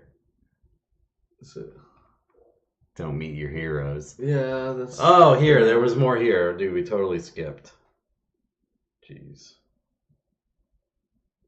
Ah. What do you enjoy more, building, racing, and why? Probably building. I don't even race my own cars half the time. I like building them, and once I'm done, I'm like, I'll run it a couple times and be like, okay, let's put some light in it and go Well, you got to do it for the shit talkers and the clout. Because I'll build a Burnout car, and then I'll go like a mid-9 and be like, oh, my Burnout car seems to go mid-9s. And I don't mean that as like being weird. I'm just like, this is literally a car for burnouts. Yeah. And it happens to go. Like my Colorado on my daily tune-up, I drove it to the track, went a 970, and they're like, you can't race anymore. I'm like, I know, I'm going home. That's all I wanted. I'm out. Like I daily drove that truck and it weighed 3850. It was almost 2 tons, and it went a 970 at like 143. And it was just like a burnout tune-up in my truck. And I foot braked lightly because I was like, it's a Friday night and it's going to be water. It's not going to... Everyone's dragging water with their Hondas through the burnout box. So I foot braked lightly and it went a 978, I think, at 143. Like, that's rolling. It's 4,000 pounds. I like building them better. Yeah. To Once be I'm done, I'm honest. like, someone can take this. Yeah, I mean, I'm building and tuning and then put someone in and go fast. Like Yeah, or you put a get halfway jockey in. through it and you're like, I would change this whole thing, so I'm going to finish and start again. I don't like doing that. There's always something I want to change, so I just keep doing that. If there's something I change, it's gonna sit there because I'm lazy. I got my goal out the way. Do you still need a factory flex fuel PCM? No, you can make a P59 anything. Yeah. If you get somebody that knows what they're doing, they can dump a P59 to be flex. But you, me, and Caesar made a 2500 80E flex fuel. We like combined all the stuff. 3-bar flex fuel 80E. We like made enough operating systems that let you segment, and we literally have the file. I have OS I need to send you. Oh, okay. I have one. Different custom OS? Oh, yeah, it has all the nitro stuff in it. Oh, for P59 or what? Oh, wow. What is that done by someone with EFI Live? EFI Live, yeah. And then read and it actually works? Wow, that's one a of surprise. the gems the old tuner left in the car. So. Do you need a factory? No, you don't need a factory flex fuel one. I had heard of Driveway Engineer. Isn't that a guy that read the PDF report for the head bolt tests? He took like everything me and the other guy did and just like read it in a PDF in front of everybody, which was nice because people didn't know about it, but it was just kind of funny that he's like, here's an entire thing published on Sloppy that I'm going to make a video of. LS base. Oh yeah, I'd have to look him up. Right? I think so. That inline 3 inline. Yes, I'm subscribed to that guy, but sloppy. I didn't watch his last video or two. Yeah. He's a good source, so I'm trying to tell my buddy you're the original. Oh. Driveway Engineer is sloppy as fuck. Matt explained it. What did I explain? Oh, factory PCM. He was probably typing it. He wrote yes. Yeah. So you can do that. We did it years ago. We documented all of it. A bunch of the ending Don't BS Me Colorado stuff. I did a tune on decaps and the PO1 flex, which you can do 2-bar PO1 flex 80E. And then if you do a P59 with IAC drivers, you can do a drive-by cable flex 3-bar 80E. We have bass tunes for that. They're on the cabinet. But buy a Holly. Yeah. He always seems like I'm smarter than you all. I don't think, I'd have to watch. I don't know exactly who that is, so I don't want to say. I mean, he probably is, but I've only seen like that guy, and there's Goat Rope and Driveway Engineer, and one of them is annoying, and one of them, I think Goat Rope is pretty cool, I think. I feel like I don't watch any car stuff. I don't watch them. They're like things on how to do stuff with Holly, so I don't watch it. Yeah, I don't watch much car videos on And it's not YouTube. like, they're not like, hey, check out all this advanced stuff I did. They're like how to set up an idle for like new people. No problem with that. How to do it wrong. But then there's no there's no point in me watching that in my opinion, not good or bad. I just watch a shit ton of Dr. Disrespect. Dr. Disrespect's the GOAT. Firm handshakes all around. The GOAT. Firm handshakes. I say that all the time at work and stuff. People are like, what is this guy saying? I'm happy he's took the initiative and is like, screw all you guys. I'll make my Driveway Engineer talks more about it than being about it. You are the type of person that shows it. Same super bro guys, monotone help videos. That's super bro or monotone. That's true. He is. Hey guys, how's it going? I want to do a video. I talk about this many times, but it would take so much time. But maybe be funny. Spammed adult stuff. Watch out. Oh, nice. But I was going to do like a video where it's just cuts. You know, like the Mark Rober one where he's like, what does he say? Listen, like it's this clip where it's him saying it 75 times. I'd user. Okay, cool. Oh, Techmark got him at the same time. Oh, what is it? I don't. It doesn't matter. But I want to take all the Let's Guys things from like 100 different YouTube personalities and put them in a row. What's up, guys? What's up? And I'm like, I wanted to be like, I don't know who. No, I know what you gotta do. I don't know who said this first, but stop it. You start with one. Yeah. And then you like, what's up, guys? And have like 10 seconds. What's up, guys? Oh, and keep shortening it. Till it's like, What's whoa, up, whoa, guys? whoa, Till whoa, it's whoa. just a whole freaking 4K screen Oh, of little, keep tiling them. Like those videos where they're like, we have a report of and it's like a guy holding a gun to a bear, and then it's a cop outside, and they keep going. Yeah, That's what you need. maybe it's your boy. I like that way better than 90. I would prefer that. Yeah, It's like 4 or 5 nines percentage. 99 for non-IT people. That's 99.999% of the videos are what's up, guys. How's it going, guys? Just say good morning.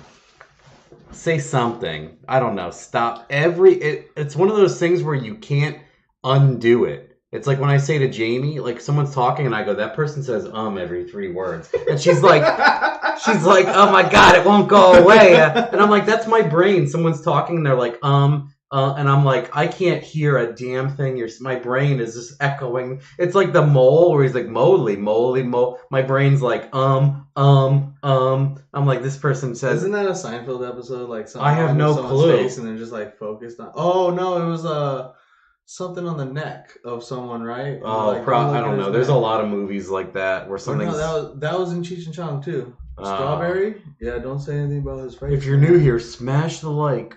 Click that bell and go to hell. Yeah, that's Austin Powers, the mole. Yeah, that's the guy from. I never saw that show, but I know he was part of that show forever. Saved by the Bell. No, Saved by the Bell. Is it that? The guy with the curly hair. Anyway, it doesn't matter. Seth Jeez. Green. I'm that's so far gone. Curly hair. Oh, here. Going back to more questions. There's good ones in here. Is there? The LTD, that's a good one. People missed out on that. Yeah, I sold the LTD a few years ago. Wonder Years, sorry. Oh, yeah. Cameron, high five. Yeah, I want to go back and watch Wonder Years and see if it holds up to being good or if I appreciate it more as an adult. Yeah, I'm just curious. I have like a generational gap there. All the kids that watch that stuff, I never saw. They're always like, remember when you used to watch whatever and drink Capri Sun? I'm like, never done either. Not that it's good or bad, but I'm just like, no. And they're like, how can you not have? The one day Jamie almost punched me because I said I'd never seen Step Brothers. And she's like, you have failed. She should have. Yeah, you have failed. I condone that. And I was like, okay. And everybody I say that is like, you're a piece of shit by not knowing what Step Brothers is. Yeah. But yeah, the LTD sold a few years back to some guy that was a douchebag in Jersey. And he scammed me out of my 360 camera I left in the car. Said he was going to send it back. And then I found videos of his buddy, Tucci, TUCC Racing. That guy's a faggot. Oh, I'm sorry, I can't say that. That guy's a loser too. Demonetized. Because I hit him up too, and he's like, "Oh yeah, bro, sorry, I didn't know it was yours. I'll send it." And then he just like started ignoring me. What a loser, piece of crap, people. But yeah, and then he couldn't get it to work, so I don't know what happened to it yet. He pulled the whole setup out and put it in a Falcon, and it ran like 450s or something like that. And then, well, you made like 1100, and then I made a lot more than that, but yeah, it never was a heavy car. Needed it at the track or did it use was, all. Didn't it go like a high 7? It went 8.1 at 170. 8.1. Yeah, well, that's what people were asking, like how to do. 8.1 at 170. Rolling. Driving to and from the track, 3,600 pounds, pumpy 85. Air to air. Nothing fancy, just street car. What's something you wish a P01 or P59 could do? Nothing, because there's better options already. Yeah, it's tough to... The thing is, with stock ECU, if you find someone that is very capable, they could turn it into like a Honda situation where they make it a work. daughter board or something. Where they make it work better, but... What's his name is working on that, but he's just one guy. I feel like it's a lost cause. Yeah. There's just not a market there for it. It's too old. There's so much better new stuff that you don't need to like... And then you have to make that complicated, and then you have to show people how to mess with the complicated mess that you made. Mm-hmm. It's tough. Yeah, it's not worth it. So, are you gonna hang out with John Dock? I guess I did not know who that guy was for a while, but he's a car guy. Alright, but that's what people have said. Yeah, I don't watch it. I have no interest. He has some cool stuff. Maybe I'll check it out. The thing I always appreciate about YouTubers I watch is they show the whole process and the failures and the mess ups and same with me. All that, and then it's too hard to edit all that stuff out. Yeah, I only have time to like one take stuff. And... Yeah, that's why I watch like Murder Nova. They're just like, yeah, we're idiots. Fuck it. I've never seen that guy's videos either. I know who it is, obviously. Yeah, he'll be putting like he bought new tires for his rig. Yeah, the trailer. Yeah, and they're slightly wider than the old ones, and they're rubbing on the inside. So he just shoved like washers. He just went to the hardware store, just put washers. What are you gonna do, man? And he's all, I know you guys are gonna make fun of this. I don't care. I don't care. We're gonna see what happens. Like he's all like, we're gonna all learn together. But they're saying they like him. Oh, Calvin's here. Yeah. Saw the Nelsons today in person. Cool guys. Gotta get them some sloppy hats, but yeah, they're all right. Oh, and there was another one. Oh, that's a good one. Well, we'll do first and then second. What are your biggest lessons learned over the years of tuning? It's always the customer answer lately. Well, the customers suck, yes. But I've met some really cool customers throughout the years, and they're awesome, and I've started friendships, but few and far between. What was my biggest lesson in tuning? I don't know. It's just, I feel like it's so natural to me now. Like it's just part of, like I'm sure you walk into the data center and you're just like, yeah. You know what I'm saying? I'm trying to think of an example, like biggest lesson you learned. It's nothing like big. It's been a slow. I don't know. Biggest lesson you learned, like dealing with customers tuning or with cars? Is there like a big thing you learned about all cars? Not really. It's probably a lot of small shit that's accumulated. I would say that's the best knowledge you can have as a tuner. Every day, I like, every time I tune something, I try to like, you know.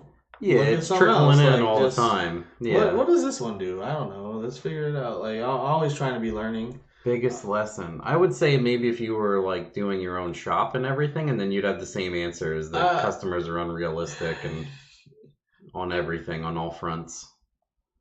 Let's see. Maybe we'll go to the next one. Yeah, that's a you'll very stew on that one. That's a very it's tough. Yeah. I would say there's no gigantic lesson. I learn, like you said, all the time, nonstop, learning stuff. I would say, like, there's plenty of people that are like, oh, I haven't changed what I do, and it works great. I'm like, if you haven't found something you do that you learned from over the years, you're doing it wrong. I do that all the time. I'm like, hey, do you know about this? Like, I'll message JD and stuff like that. Yeah. And, like, and it's just I'll be like, when I'm actually messing with a Gen 5 car, and it's, like, making 80% less power than it was, and you're like, did you make sure the ambient temperature moves to... And then I'm like, it doesn't move. And you're like, you have to drive at 60 miles an hour for 5 minutes, not in manual mode, and then the thing will move from freezing a degree or two, and then you can make a wide open pull without it nannying. And I'm like, this is retarded. I'm never touching a Gen 5 ever again. It's on half of them. It's like on half of them. Like, it's... Oh, I got a quick bolt-on truck for you. What is it? Gen 5. I'm like, all right, this can be quick, or this could be 2 hours. It's one of those things where, I don't watch a lot of car stuff. Honestly, I watch at night. Sometimes I lay with Dylan before he goes to bed, and we watch those, like, My Mechanics, where he, like, restores old tools. Oh, God, I watch those, too, on Amazon. It's just my wind-down thing. I watch those. Watch, like, some guy restoring a pocket watch for, like, hours. And they can't talk. Nope. They don't talk. It's almost ASMR. The My Mechanic guy doesn't say a word. If they talk, I'm not watching it. Yeah. And then we watch a guy almost on mute, the hoof trimmer, Hoof GP. I don't know. It's something very satisfying about, like, cutting open a problem and then cleaning it. I can't explain it. It's just like someone taking the rust off of old shitty tools.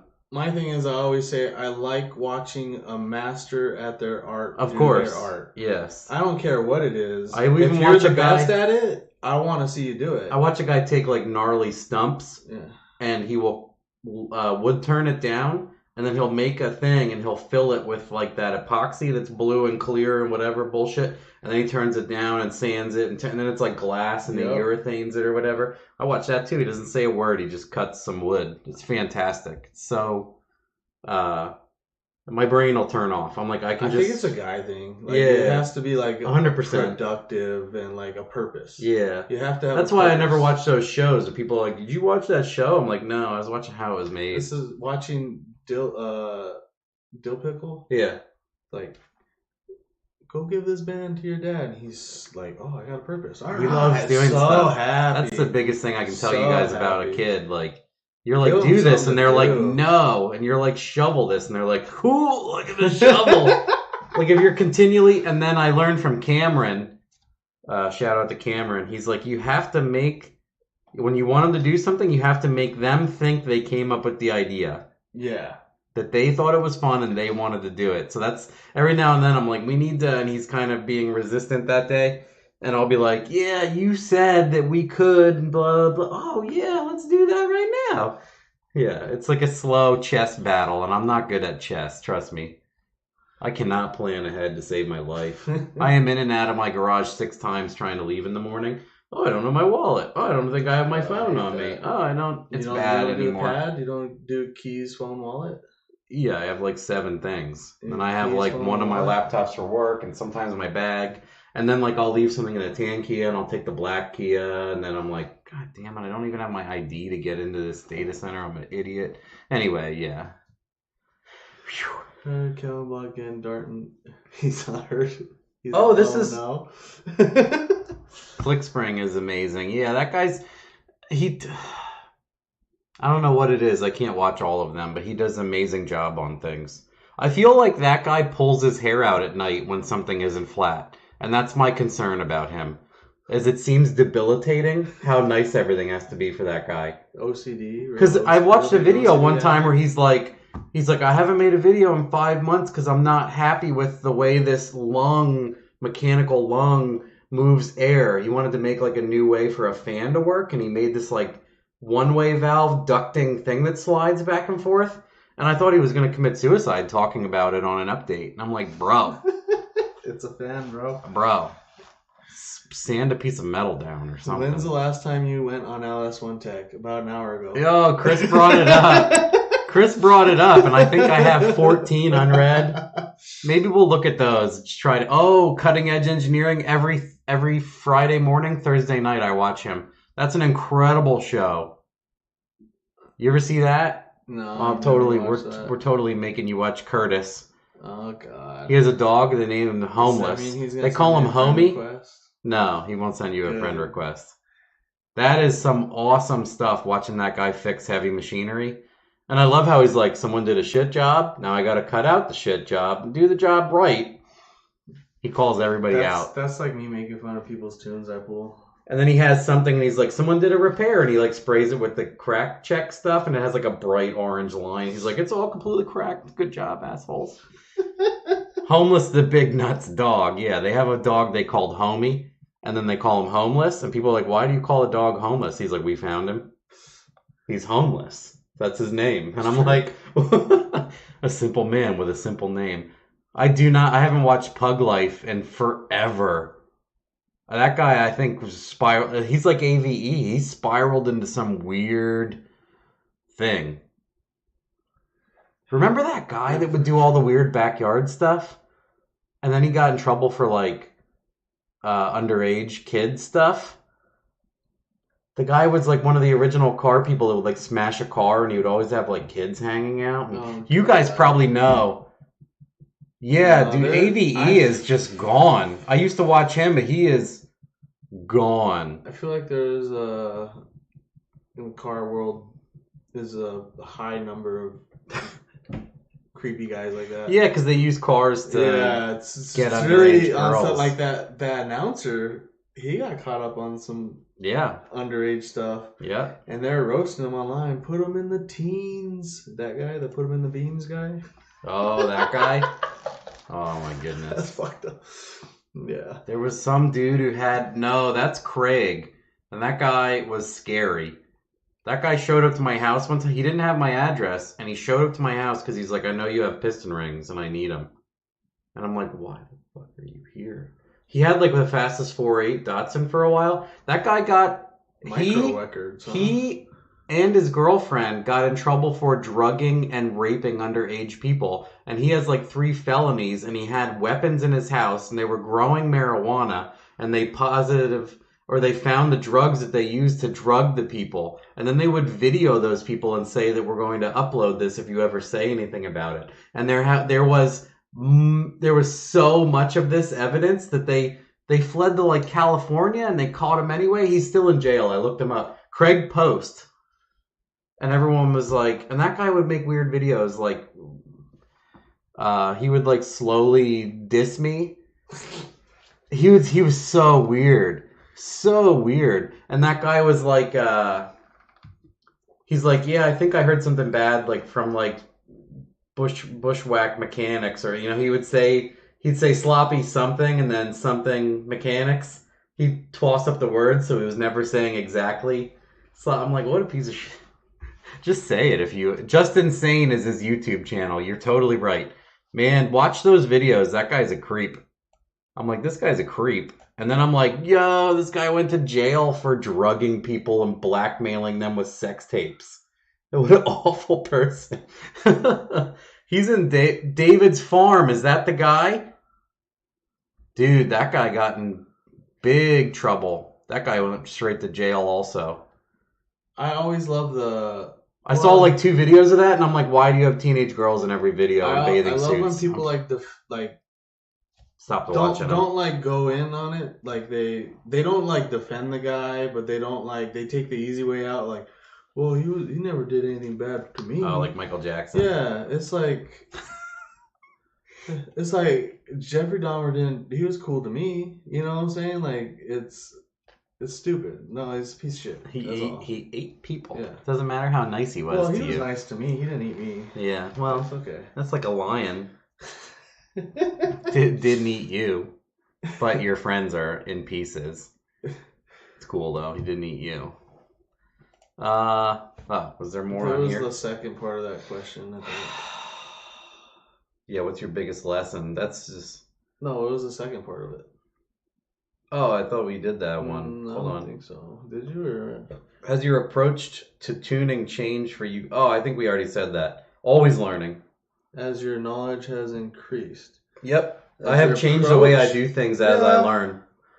Slightly. I'm sure the boss man don't like it, but I usually tell customers like, yeah, this isn't gonna work, it's a piece of shit. Like yeah, you gotta be. I was like, I give you laundry. I was too nice to people too. I still am a little bit. But what I try to do now is like someone's like on their trailer and they start the car up and start backing it up. I'm like, real quick. It already has a misfire. Yeah. I'm like, hey, it's not running. We probably can't tune that out. So we have to investigate that first, but I want you to know it's already missing. Yeah. So we have to rectify that or this isn't going to go well.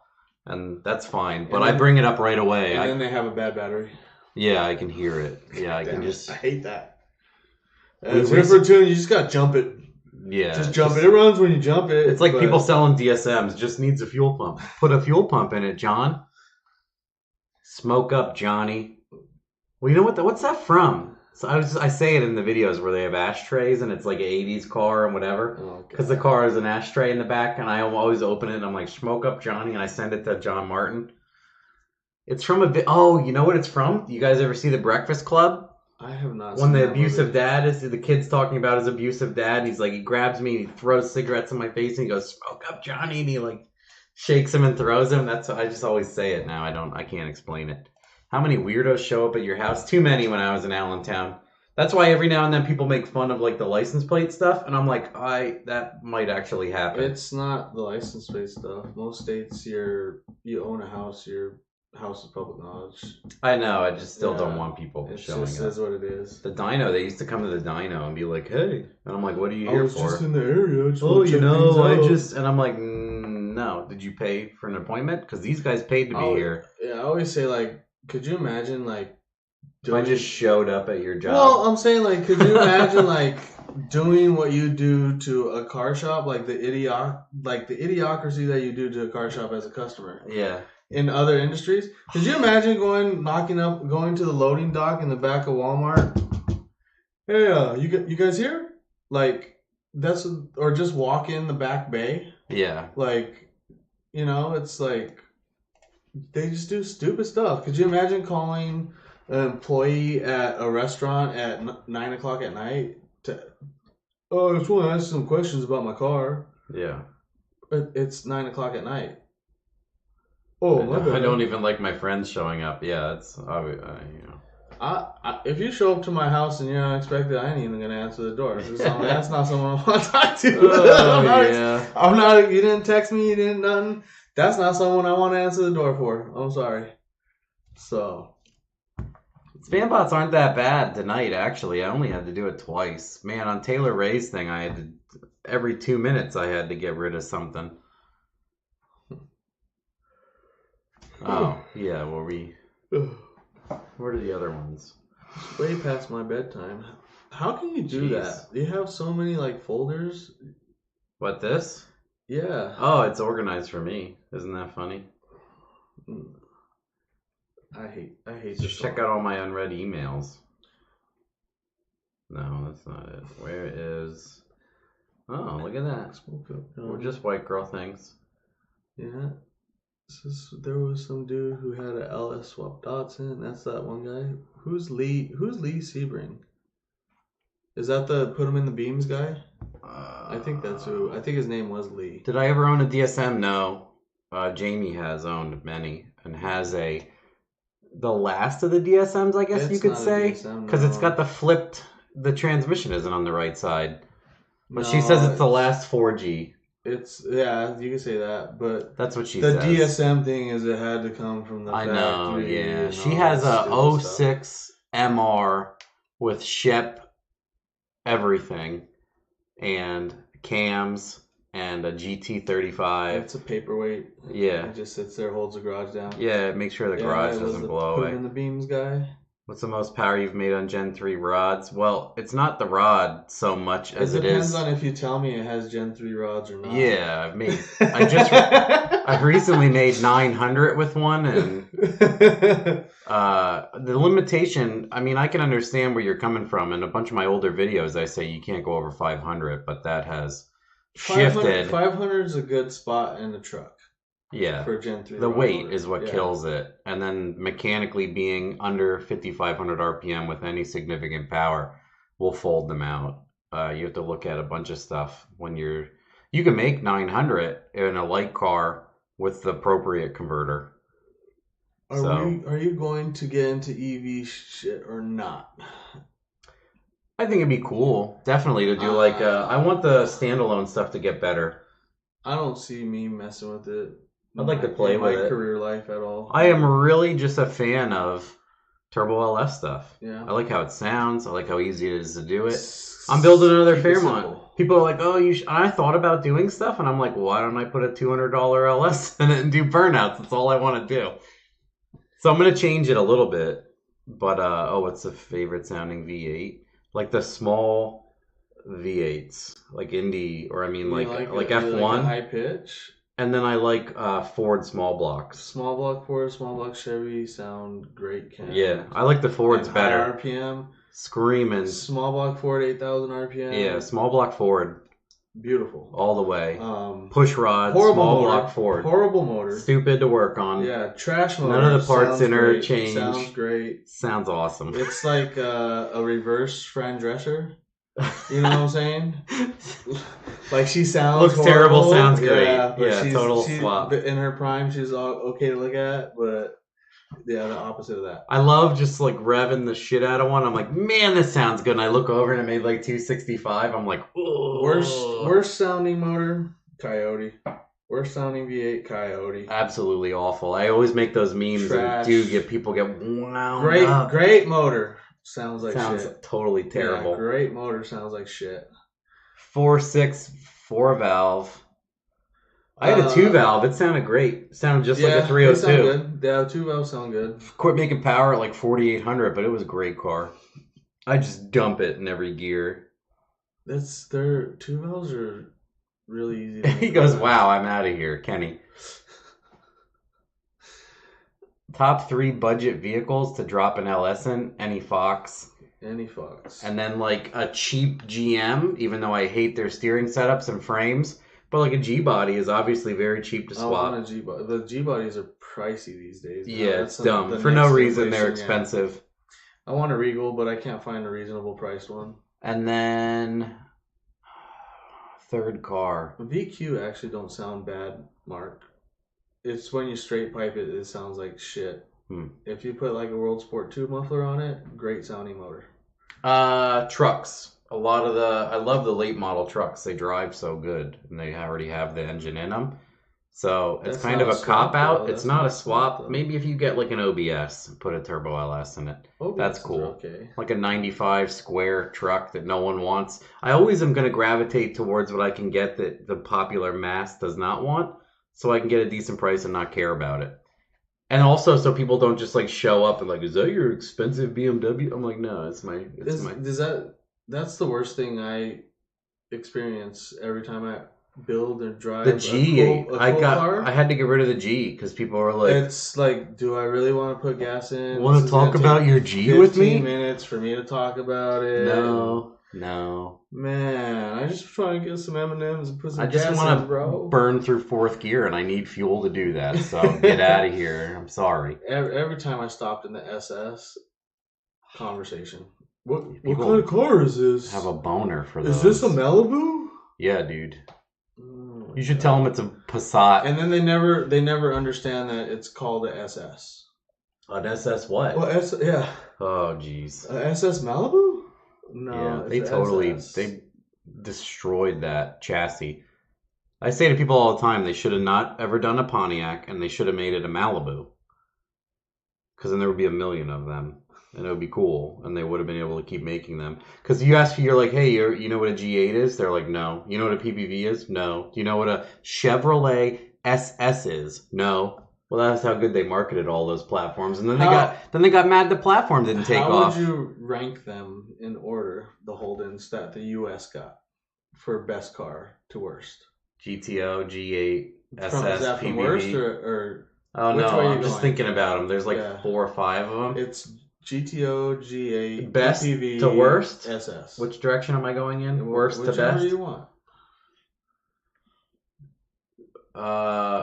PPV worst. Worst. GTO 4th, and then I think SS and then G8. All the G8s I've done. The G8 more than no one up here is ruining G8s. They're ruined from the factory. I never touch.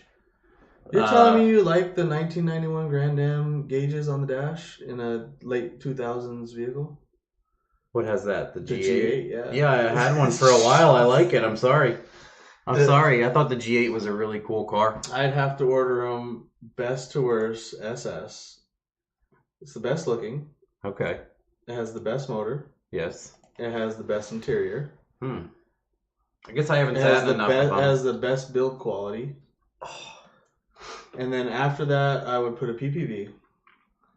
Because it's more comfortable, and the interior may be basic, but it doesn't fall apart like a G8 or a GTO. See, mine was fine. Yeah, I haven't done enough clapped out ones that you've seen. Yeah, so that would change my perspective. And then I'd put G8 just because they could look a lot better than a GTO. You never even got the best one. Yeah, we should have had a Ute. Yeah. From Ford and Chevy 20 years ago, to be honest with you guys. But someone said, aren't I an IT guy? And yeah, I am. That's my primary job, is IT guy. MSP versus internal IT. Is that what you're looking at? Off topic. Someone asked like way up top. I just remembered it because this guy says IT. I don't know what he means by MSP. I'm sorry.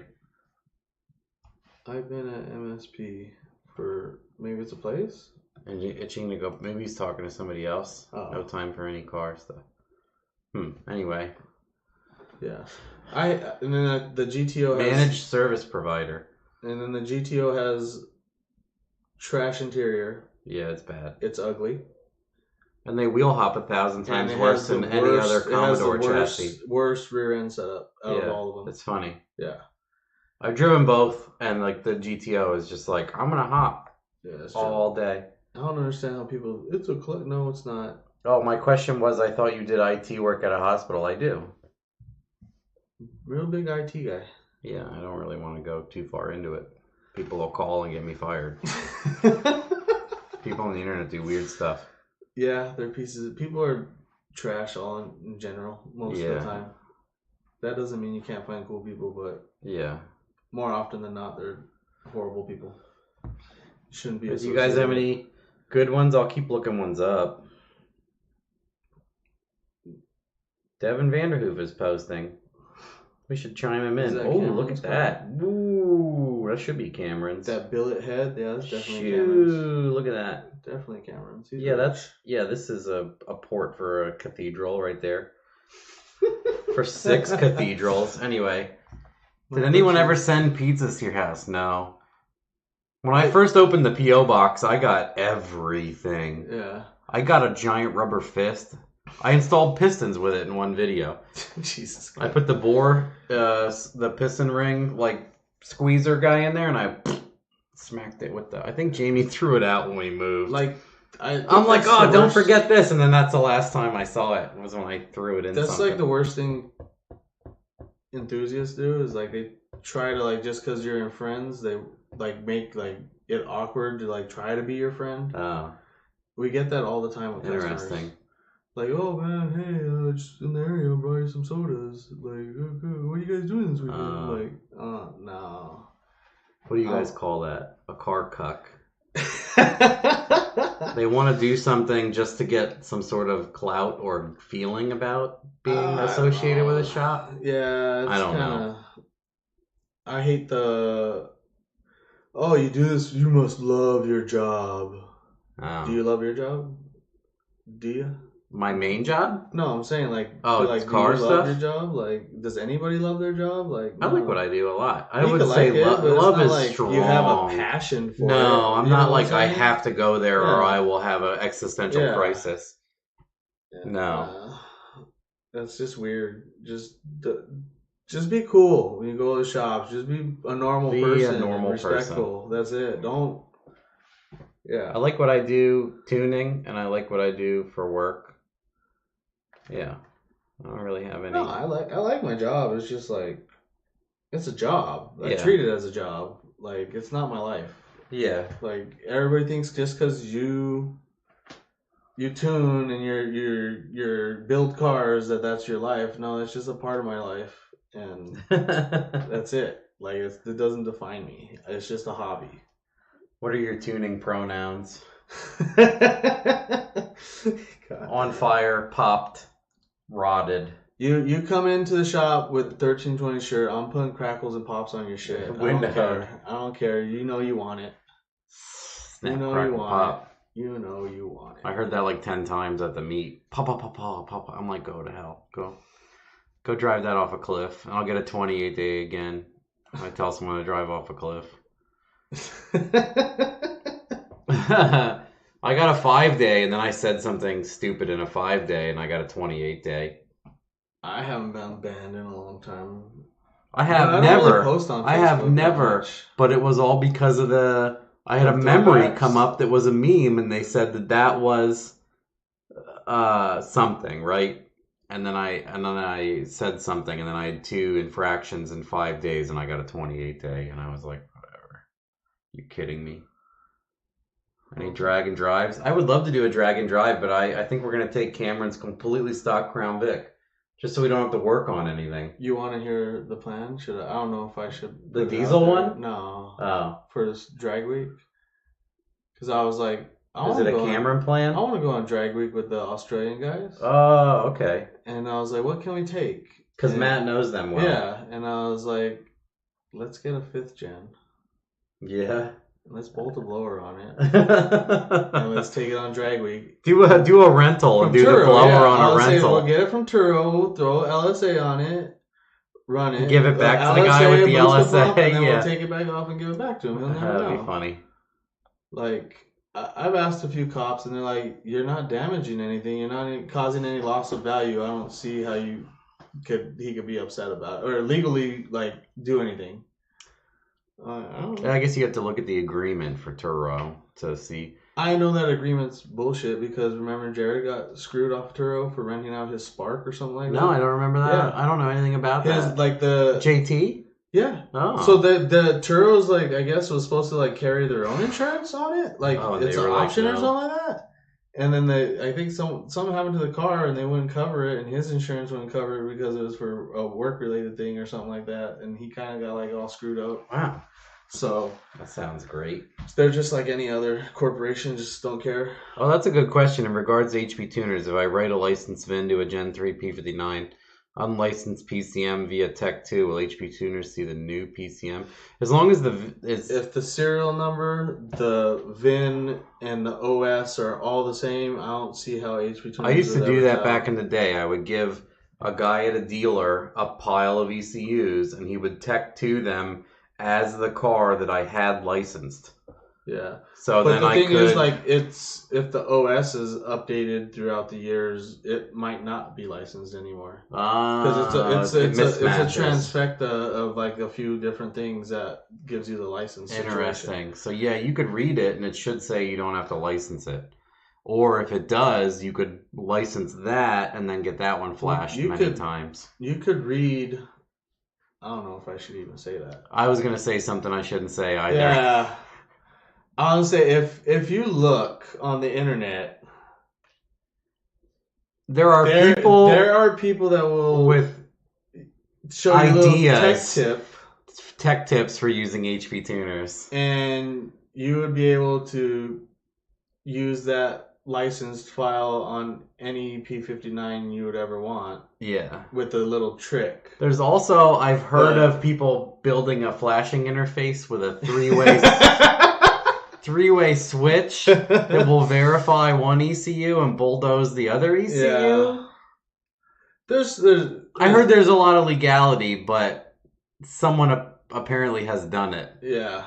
So I can't confirm or deny. On the internet. It's out there. I've seen it happen. Not me.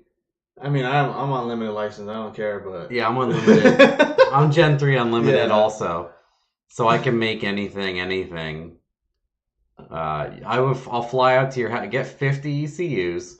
I'll fly out there and I'll flash them all of the same VIN you want, same everything you want, because I'm unlimited Gen 3. I'm allowed to legally do whatever I want to a Gen 3. Yeah, I wonder if you could set up the remote USB port, like, so my boy will let me use his USB port over the internet. Mm-hmm. Do you think you could do that with a cable? Yeah, to flash it for people? Yeah, you should be able to do a virtual. You can even, in our data centers, we have USB things that have like 27 USB ports and a 1U. So you can do hardware keys. And then you can actually map that so that the server will see a USB key, but it's on the row of USB keys, not shoved in the back of the servers where you can't tell. So you can hand off hardware licensing in a... Yeah, I just hit up my boy. I'm like, hey, can I use your software, pull the bin off this ECU? Oh, and yeah. He'll be like, yeah, hold on, give me 20 minutes, I'll plug it in. I'm like, oh, yeah. Sloppy swap meet. That was today. And since I was so nervous it would be gigantic and I wouldn't be able to handle it, that I barely told anybody about it. I was going to make a YouTube video, and then I've explained this like 20 times a day, so I feel foolish. Chris has probably heard it 60 times. Yeah. But the main idea was, like, I was scared that too many people would show up for me to manage, so I almost didn't tell anybody. And then I did make a YouTube video, because Dino Days, Chris was there. 600 plus people, and I'm like, I can't deal with that first day, so I didn't make YouTube videos or anything. So there's only like 50 people that showed up, but it was still a success, and I made enough money to pay for the 2017 porta potties. I broke even, but I learned a lot about what we can do next time, and I'll make we're gonna try one in October. I think I said it early on in the video, but it's good to repeat it for people. For the video of that Durango that popped the tires on in the dyno day.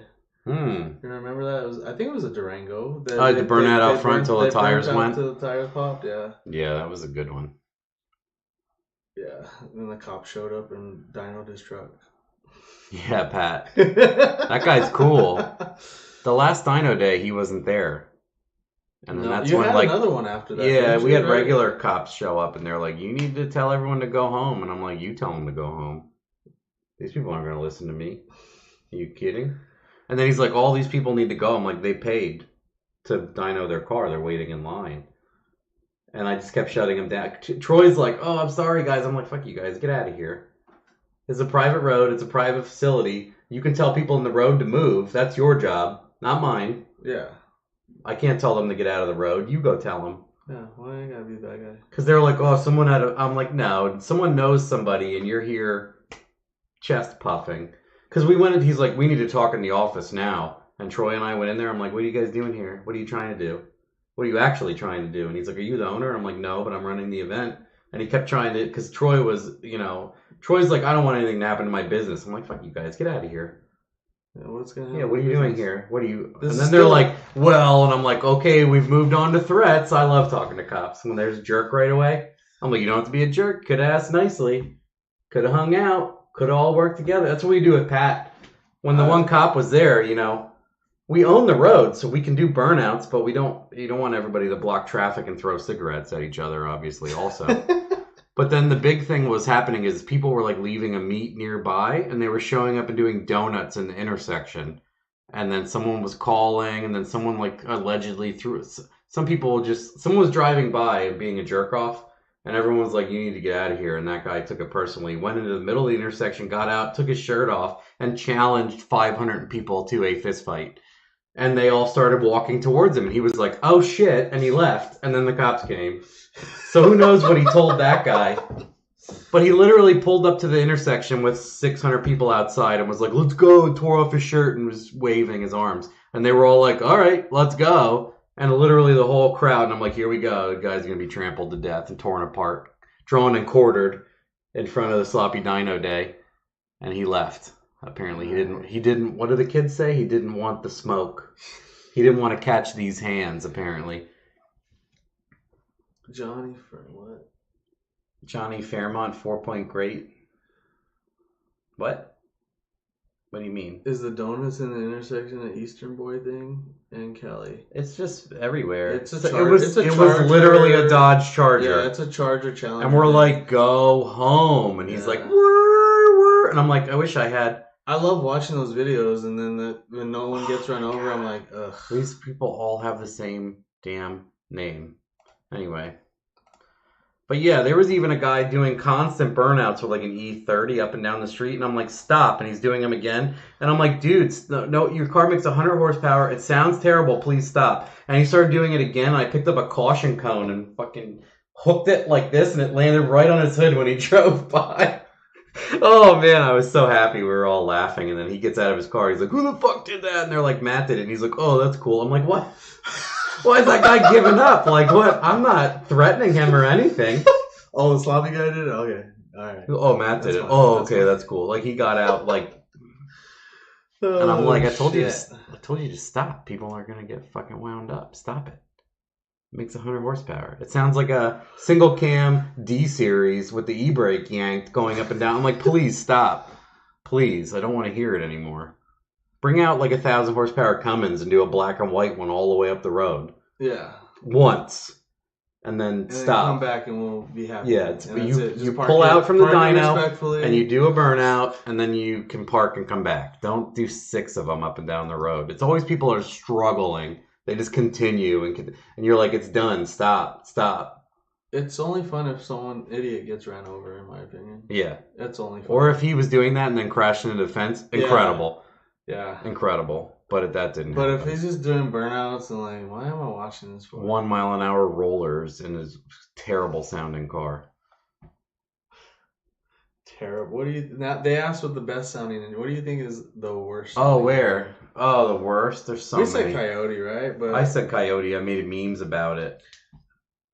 A lot of stuff sounds honestly, terrible. I don't think LS sounds good at all. They sound terrible. That's why I like when they're turbo. Yeah. Unless you have $1 million exhaust, some of them sound pretty good. No, it's the H pipe. I thought a bunch of Corsas sound pretty good. Listen to like a stock C6 or C606. They sound great. It's the H pipe. Everybody always puts an X and it makes it sound awful. In Australia, they call it a Mang Mang because it sounds like AIDS. Anything with a V6 in it. Mang Mang. C6. My car group got kicked out of a spot for 2 years. One guy in a crotch rocket decided to do 80 and a 30 and try to pop a wheelie and flipped it. Jesus Christ. My favorite thing to brag on people is with motorcycles because I've had 30 of them and I hate everybody that's on a bike. And all of them make videos like, watch for motorcycles, and their next video is them like wiping the thing on their, or dancing at intersections and shutting each other's bikes off. And I go, watch for motorcycles. I write it in their things. I'm like, practice safe. We don't need to watch for motorcycles. Motorcycle drivers just need to stop being dumbasses. Yeah, that's all. I was one of them, and I was awful. Let's all just admit it. There is no reason you buy a motorcycle that does 100 miles an hour in first gear to not be a total fuckwit. Yeah. What are you buying? What are you doing with that? Being retarded. Yeah, that's why I got rid of my first bike. I was like, I do like 135 mile an hour sit downs. Yeah. And I'm like, how? Doing dumb shit. I'm like, yeah, everybody on a bike is being retarded. So, rock bouncer guys have the 180-degree header. Yeah, except for you need a rock bouncer. It's the only thing an 8-to-1 will fit in. LS actually does sound good with the 8-to-1 header in it. But I don't know any motor that wouldn't sound good with the 8-to-1. It's just a thing, yeah. So, especially not just an 8-to-1, but like the tuned 8-to-1. Yeah. The firing order or whatever, blah, blah, blah. Fastest quarter mile pass for Chris. Probably my LTD. 8.1 at 170. Not the fastest car I've tuned, but yeah, fastest my one personal fastest car. Whatever happened to the Volvo with the 3800? He still has it. Josh Ricker still owns that. I think it's just been backburnered. He had a bunch of stuff to do at his house, like a problem with his pool, and then like his HVAC, and he's just like. I was looking at one that was for sale in Charleston. It was like $1,600. I was like, ooh. Oh yeah. Cross-plane cranks, yeah, like a R1M. Cross-plane, but not all cross-plane. You mean flat plane? He might be talking about flat plane? Like the Voodoo? Yeah, that motor doesn't even sound good either, so it's not like a I think it's very raspy. Yeah. I think an R1M sounds good with a flat crank or cross-plane or whatever it is. The Z06 new one. That's what he means, yeah. Amazing. Yeah, that sounds good because it's like a 4-valve Honda. Yeah, that thing sounds amazing. But R1M, yeah, I can always, it's a very distinct sound. I can hear one and say to Jamie, I'm like, R1M. I can hear it like 7 miles away. I'm like, he's on 33. He's on 33. Yeah, the new C8. It'll be cool to hear it once people ruin them, stamp some, and put straight pipes on it. We're supposed to get one at the shop to do exhaust on. Like, oh, nice. Your exhaust guy? Ones. Yeah, the Fab guy is supposed to get one. What's an R1M? It's the R1 racing version that comes with a flat plane crank, like a MotoGP bike, instead of a regular one. I like how the Voodoo sounds. I think it sounds horrible. I think it sounds fine until someone puts an exhaust on it that sounds like an SLP. Until they put a Corsa Extreme on it. Until they put an SLP exhaust on it, and then a Coyote just literally sounds like a donkey shitting razor blades. Literally. Yeah. I say that to every Coyote guy, too. I'm like, this sounds awful. It sounds worse than a 99 Camaro with SLPs. Does the stupid emissions start. And then they're like, no, it sounds good. I'm like, no, loud isn't good. You know that, right? When you start it, it does like it puts in like a desuit mode, basically. Yeah, it fires and gets quiet. And it sounds completely like trash. Yeah. And for like 10 seconds, and then it's like finds itself. What's that called? Regen, trash burning. Just tap throttle. But just tap throttle. No. It gets it out of it. I'm a Coyote guy, and the GT350 sucks. Corsa Extreme with a wide body kit. They put like a worse tranny in the GT350 than the Chinese tranny and all that. I dynoed one stock and it said clutch overheated and it was slipping. I'm like, it's stock. You know those have a like a maintenance schedule in the tune for the timing chains. Like it slows the car down. So like it has like it's a 2D populated table where depending on the RPM or whatever. the RPM you spin it, it has like a timer that it populates like it for service. Flagging if we're over. So like you can see it in the graph, like so the lower end of it like has a lot more time, and then the upper half has like very short time that it's gonna need service if you keep beating the crap out of it. It's pretty funny. Weird. And then you have to get it reset at the dealer then, or? I'd imagine. I'm imagining it'll like do like a maintenance thing, like a maintenance required. Locked out hardcore. Harley's in their wet farts. Chris versus Matt go-kart race. Who's winning? I haven't driven a go-kart in a long time. But I ride a lot of weird stuff. I haven't either. I don't know. That'd be a good one. Last time I went karting, someone pushed me over the tire wall. They hit me so hard. Do I get to tune the car before we run? Yeah, some of them are duds. Yeah. We literally, at the place we used to S&S Speedway up here in like Saylorsburg, we were like number 8 car as fast as balls. And like 13, and then the other ones were awful. Some were like Bog City, and some were fast and whatever. Some had no brakes. Some had too strong of brakes. Like one, you tap the brakes and at 180s. The other one basically doesn't stop. And yeah. The new thing is one has power but can't turn. Maybe they purposely do it. Harley is designed to sound good, just don't make no power. But they don't sound good. They don't sound good or make power, bud. Sorry. They don't. They're ugh. I tune my Buzo with spray. I live down the street from like a biker bar, and I just hear them like driving on like Fridays and Saturday nights. They can hit 7 gears before they go 40 miles an hour. Yeah. My favorite is when they're like blah blah, and I'm like, man, that guy's going like 30. Jeez, the light might turn green. Gotta give a couple braps. Yeah, gotta make sure it idles. Gotta make sure. Oh, it's still on. One guy was doing that so much the other day at the gas station. I was like a half a second from like, bro, you need help? You need me to push it? Something's not working, right? Clutch not working. It's not idling. The clutch, yeah, you're letting it. You're trying to pull out, and it's not. Oh, a guy that bought my last sport bike here was a douchebag Harley guy buying it for his son, and I'm like, I need to see your money, and he's like, you don't think I have money? I'm like, I don't care. Well, I need to see it, and he's like, you don't trust me? I'm like, no, I don't know you. I don't trust you. I don't think you have the money. If you want to be, if you want to be cool, whip it. He's like, I got $1 million. I'm like, I don't give a shit. If you have $1 million, show me a bag for like the $8,000 I want for this bike. So you fucking money bags. And then he's like, oh, and I'm like, dude, I've had people wreck a motorcycle in front of me after handing me cash. So I think you're gonna do that. So I need your cash. And if you dump it, I'm keeping your cash. And he's got all mad, and I'm like, go home. He's like, well, I drove down from New York. It's not my problem. Why is that my problem? It's not my problem, dude. Yeah. And then that guy knew how to ride everything. I brought it out like at idle and cruised around and showed them. And then finally, when he was done being an absolute douche, and his kid was like, Dad, please, they gave me the money, and then he couldn't load the bike. Rear, like trying to clutch it out like a Honda owner with a 3-puck unsprung, and he's learning how to drive stick. I'm like, you need to be like, brrr, and just like I did figure eights with it and everything, and this guy was like, he literally like fried the clutch trying to pull it onto a trailer, and the bike had like 600 miles on it, and I'm like, all right, because literally we sold Jamie's Grom.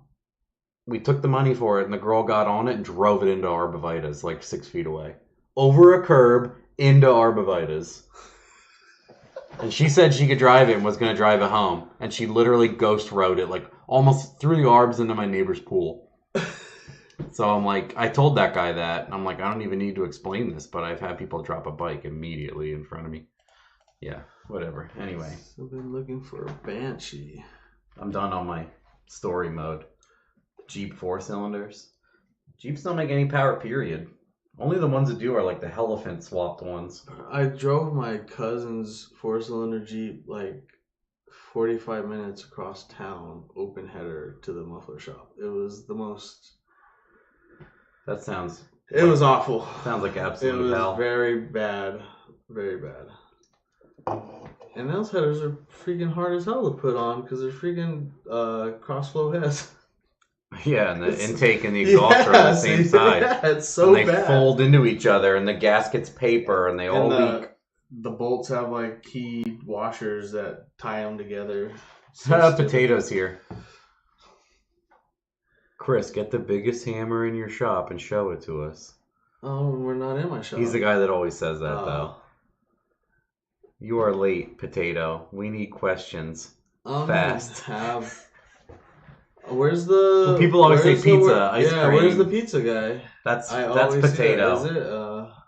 Potato is like an obscene question, and then a good question. And then one like, what's your favorite cotton candy? And then he has a good medium. There's different kinds of cotton candy. Is it? I don't understand that. I did it 8 to 10. Wow. Can't tell a Jeep guy that 4.0s are not the best. My favorite is those things don't move, and people are like, but it makes torque. I'm like, doesn't make torque either.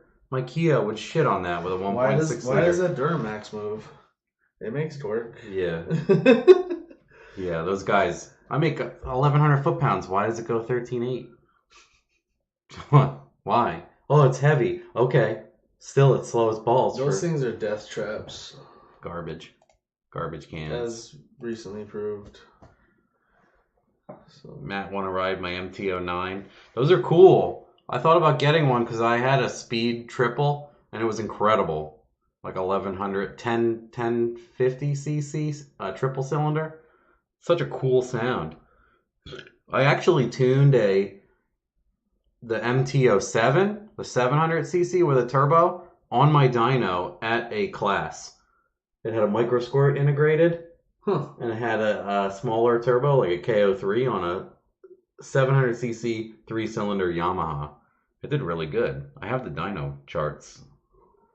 You should throw a turbo on a 4-liter inline 6-cylinder. They are snappy. No, they're not. Get out of here. No. They're not. The Atlas is better. Yeah, bro. Just put a 6-cylinder. 35R on it. It's going to have so much low-end torque. No. Century. There's a popular blower kit now for Wranglers. This is Century. So I picked up a 2015 Auto Stang. I want to throw boost into it. What would be the best route? Best route's always turbo. So some of those turbo kits are if you fantastic. want to make power, twins. Nothing makes more power than turbo.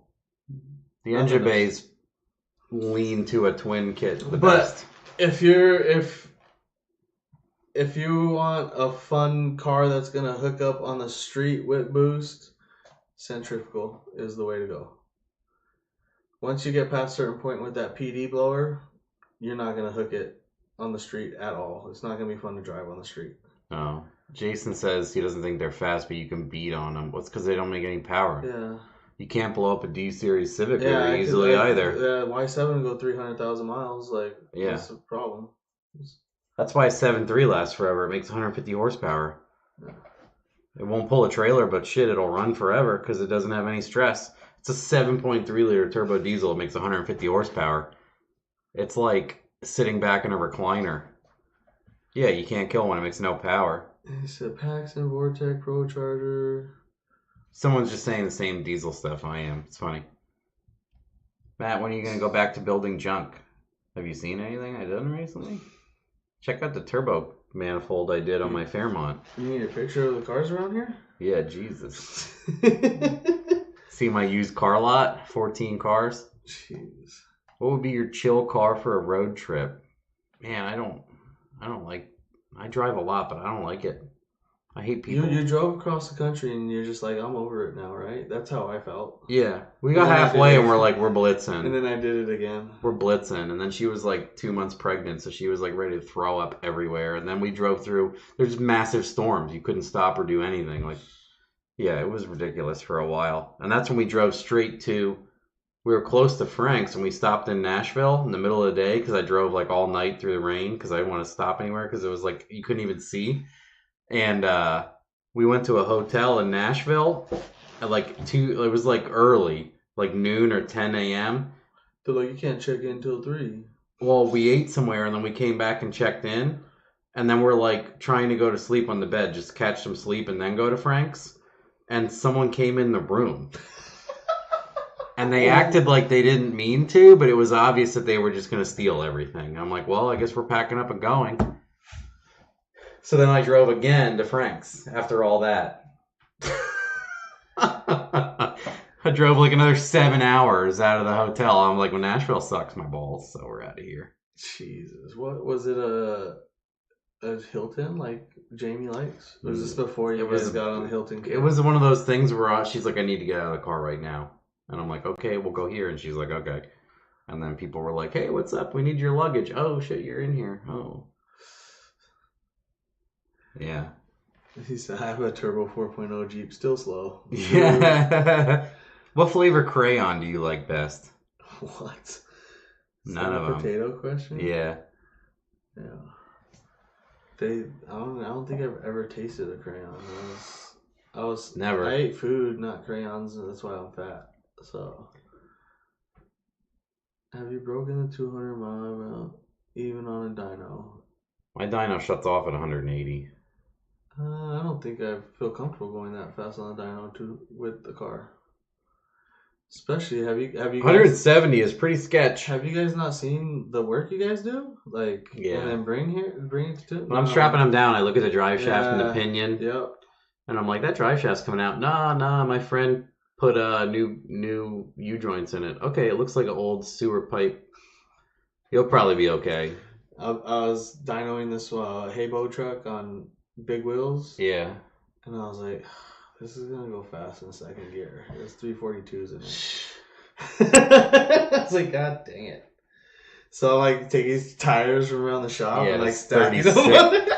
36s. Hex are all looking at me like, what the hell is Chris doing? I was like, I don't want you guys to get hit by a drive. 240 miles an hour in second gear. Yeah. I throw probably 6 to 12 drive shafts a year. This year hasn't been as bad because I haven't thrown that many in my whole life. Yeah, I just throw them anymore. I'll just be like, it's going to throw it. And they're like, really? I'm like, yeah, here we go. I'll put it out on the floor for you real quick. Hold on. Because they never think it's going to come out. I'm like, it's coming out. It's one of those things where people are like, it won't. And I'm like, I'll throw it right now. I don't care. Yeah. I'll pitch it right out. I had one come out in like a 70s-ish Nova or Chevelle, one of those two. And it was like literally like the first wide open throttle pull. And it made it to like 3,000 RPM and it just bang. Yeah, a lot of them will throw early. It literally like banged the bottom of the car so bad that the bottom seat in the rear like just pushed up because the floorboard was pushed in like 8 inches. I have a favorite drive shaft story that I always tell everybody. And it was an S10 that it didn't have any spring arresters on the leaf spring. And it walked so far. It didn't do it on like 400 and I added boost. And I'm like, man, this, it only has leaf sput. And the guy's like, what is that? Yeah, and it kept pushing so then the one hit, it was closing in on 600. And the one hit, it just yeets the drive shaft like halfway through the pull, like at lower RPM. So it must have hit like a terminal for the U-joint. Then it hit the ground and it banged around. And then it hit, the guy's battery was in the bed. It hit the battery so hard it threw both terminals into the mezzanine at the dyno, all the way up over the staircase and heater.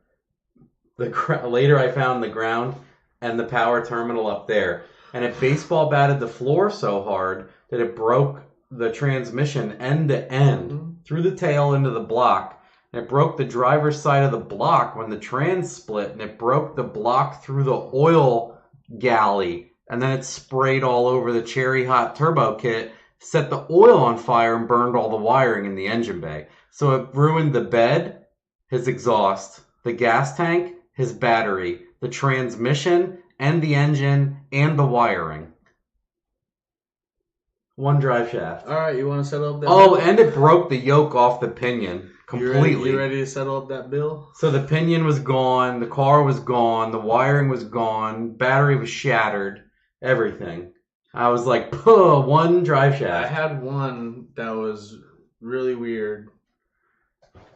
Pulled it got to the top RPM, and it just bang, like it blew the drive shaft. Yeah. And then I just coasted it down, and I was like, what happened? And like usually I hear the drive shaft banging, rattling down. Yeah. But it broke on both ends, and just literally dropped it. Boom, and just stayed there. And it stayed. But it wasn't the drive shaft that broke.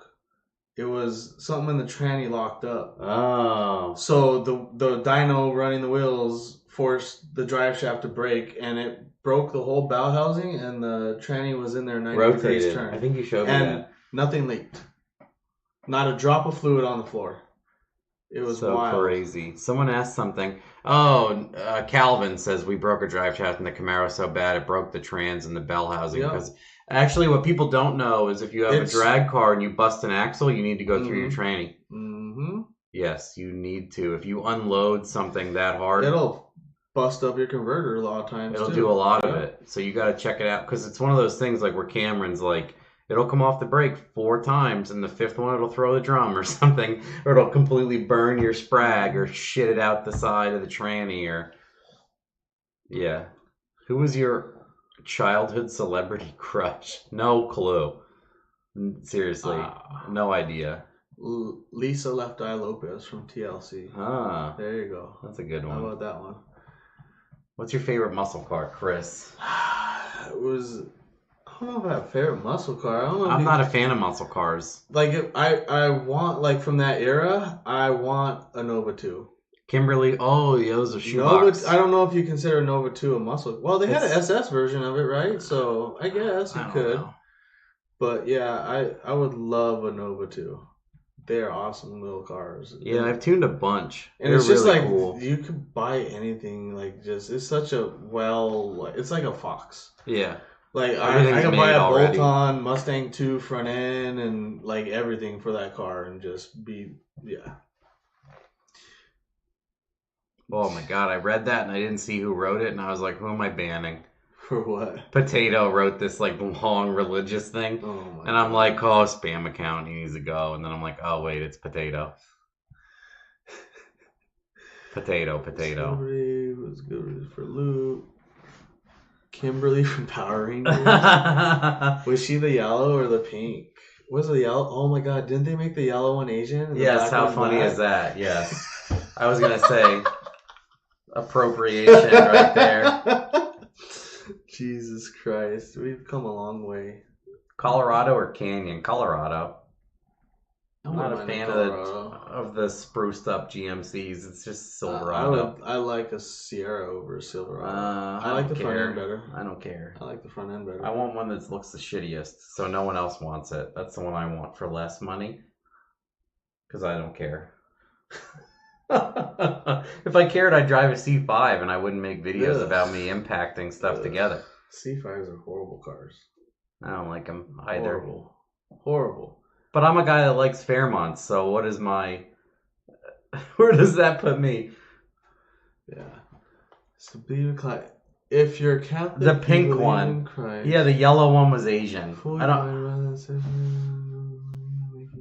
What the heck is that? I don't know. It said it's like a Reddit joke or Twitter meme or something. Are you going to start doing that big old long paragraph that says, like, I was in the military, I have so many confirmed kills? You know that big old long rant? It says, what did I say? You guys think Christ? He said, do you think Christ was a boob man or an ass man? Jesus, come on, Potato, get it together. Ever tune an early LS with iron heads? I have seen them. I have never tuned one. I had an iron head 2500 and I swapped it to 317 aluminums when I turboed it. Short track guys love those heads. It was a 99 Silverado with iron heads and a long crank. And Crossfire, I had a Corvette or 04 GTO. Wow. God damn it, Kenny. Wow, that's tough. I would flip a coin. I don't want either one. Yeah, that's pretty rough. I don't want either one. Yeah. I would what's worth more to boomers? Probably the Corvette. Probably take the Corvette just to sell it the next day. Why would a short track guy? It's like a short track or dirt track like class. It has to be an iron headed OEM small block head. So that's on what the motor. It is. Yep. So that's why they like it, because it's like you can put LS in instead of a small block Chevy. You know. So. Neither, he writes also. I turboed a 6-liter iron head boy and pulled drag cars with it for $40K. Head gasket puking a gallon every trip. Hunter. That was my NBS. Like when it's turning up past like 20, 22 pounds, pee it.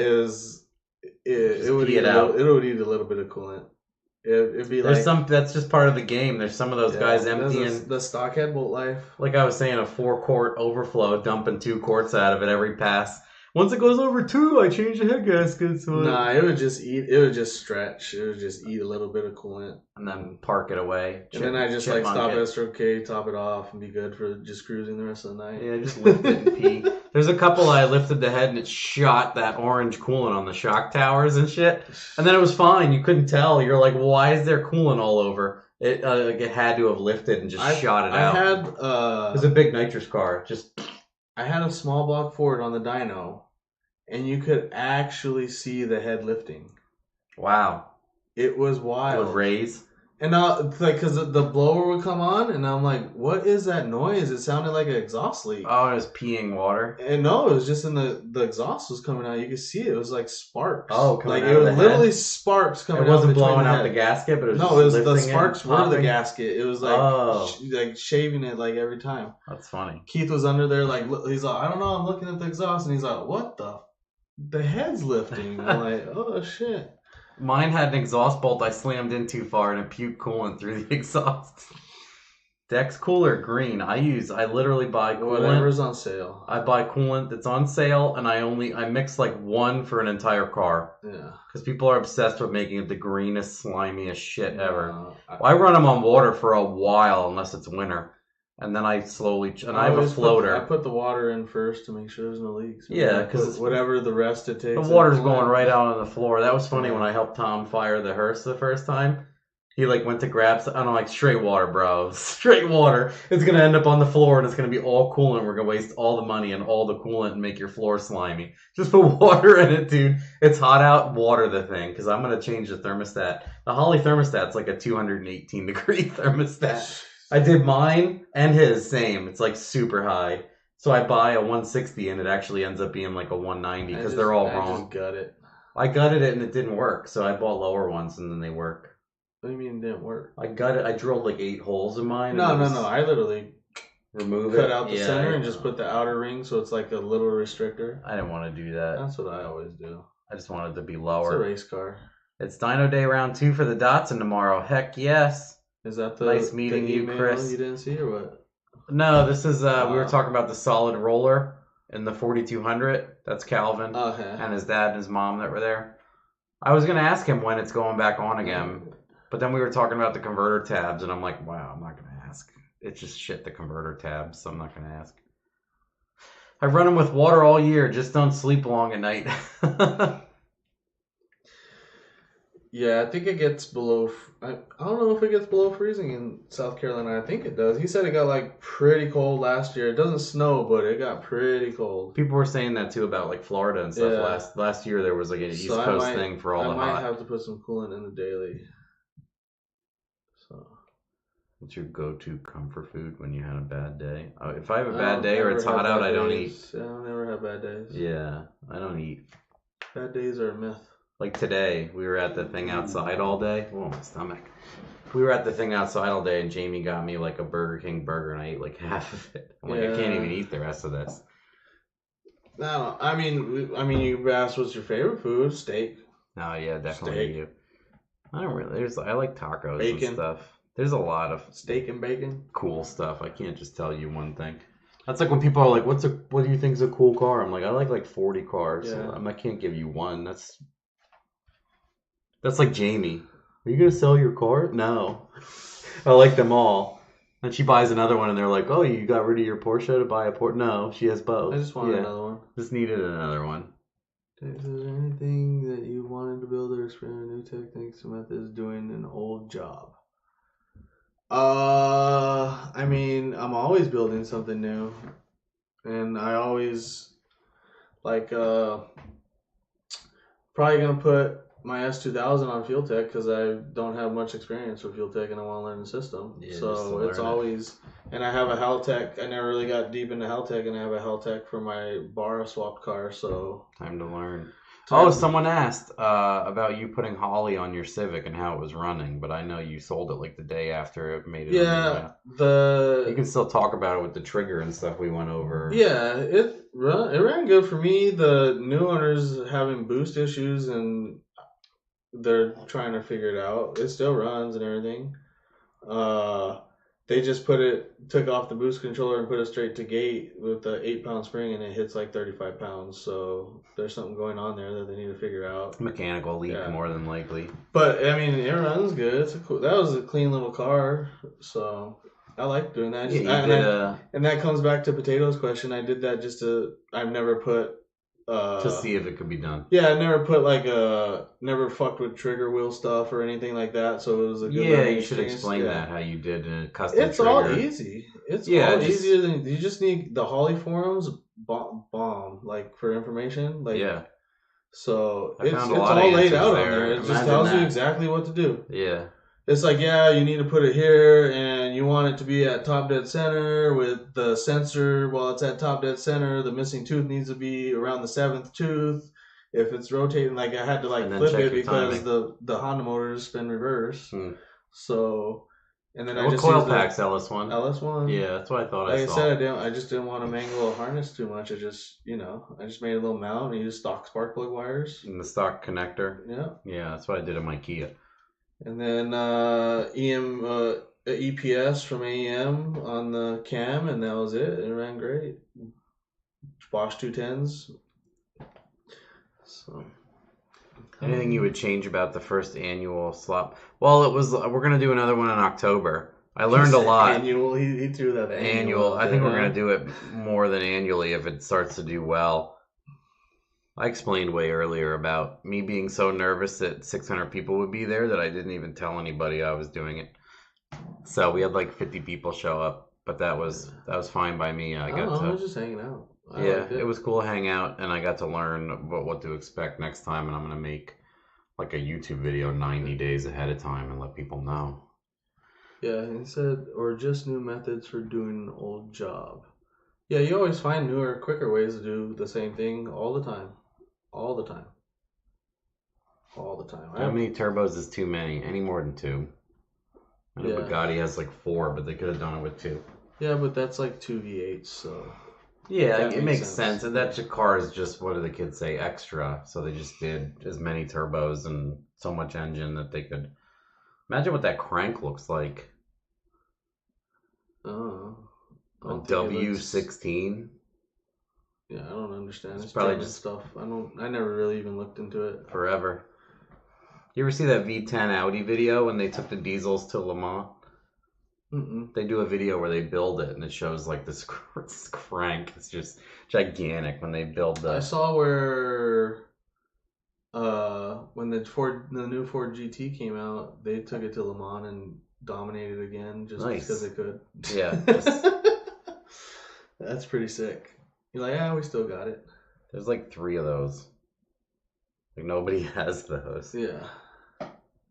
Then I heard you already have to be on a list like Ferrari to buy one. Yeah. They had to ask you. John Cena got in trouble for selling his. Yeah, I heard about that. That guy doesn't care. Yeah, I mean, he's a communist. Who cares? But what did they be like? You're in trouble. And he was like, whoa. Sorry. Don't give a shit. Have you seen one in person?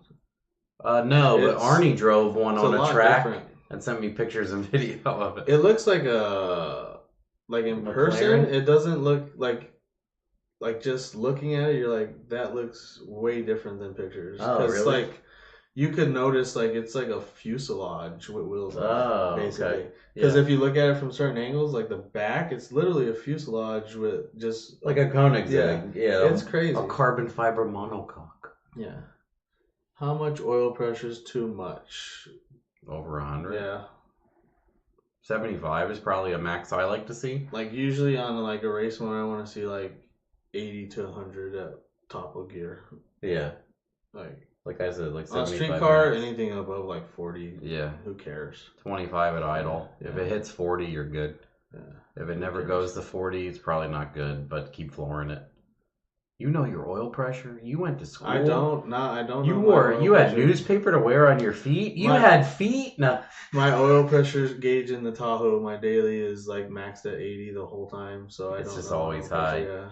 It's nice not knowing. It's like a trans temp. Like don't look at it. If you don't know it's hot, it's not hot. Schrodinger's trans temp. It's not hot. If you can't see it's hot, it's not hot. Longest rolling burnout? My goodness, I have done some extremely long, around a corner, up a hillside, everything. At least 1,100 feet. Yeah. I would do 1,000 footers all the time. I think I have a video of my old RX-7 with the 5.3 doing like a forever. 1,000-foot I have burnout, done them like just the whole way. Forever. Yeah. So it's ridiculous. I think one time I used Google Maps and it was like 0.8 miles of just you should do blurring them in third. Do a burnout with dragging and see how long it takes you to get to the 8th mile. Okay. That's the goal for the Fairmount. So you have to do a fast roller.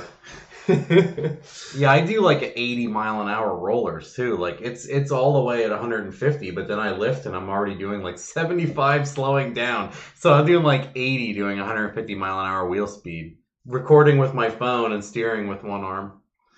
Most hooligan thing you're willing to admit you hooligan? Yeah. Like what? In a car? Oh man, you don't want. I'm rehabilitated. We don't need to talk about these stories. Yeah, I'm not gonna say anything. I'm rehabilitated. All of my stuff's allegedly. Yeah, I mean, I might have floated a lot of cars in lakes. I don't know, maybe, but the flashers stay on underwater for a very long time. It's really weird. They'll just keep running. Oh man. You getting yelled at yet? Come to bed. You love C5s and you know it. Jesus Christ. Chris was the reason we got mine tuned. Really? I can't remember that. That's the guy that bought my LSA. Henry is pretty cool. Have you had any C5 problems on dyno yet? Oh, you're gonna love it. Unless they're like a 97 that's just as an Atari for an ECU. So you ever flash one and it doesn't move? It stalls? What, a C6? No, C5. No. Yeah, they do that a lot. Huh, you flash it and it stalls and you start it again. No, you flash it and it won't start again? As soon as you move the car, it just dies. Oh. But if it's doing that and you let it run for like 5 minutes, it doesn't. Fine. I've never run into that. So weird. I believe you. Yeah. What's the most annoying group of people? And we talked about this at length earlier. Yeah. Maybe you'll just, sorry to cop out, but you can rewind. The whole enthusiast versus car people debate. Yeah. Or knowledge bombs. Whatever you want to call it. Bugatti. What are you, Andrew Tate in here talking about your Bugatti?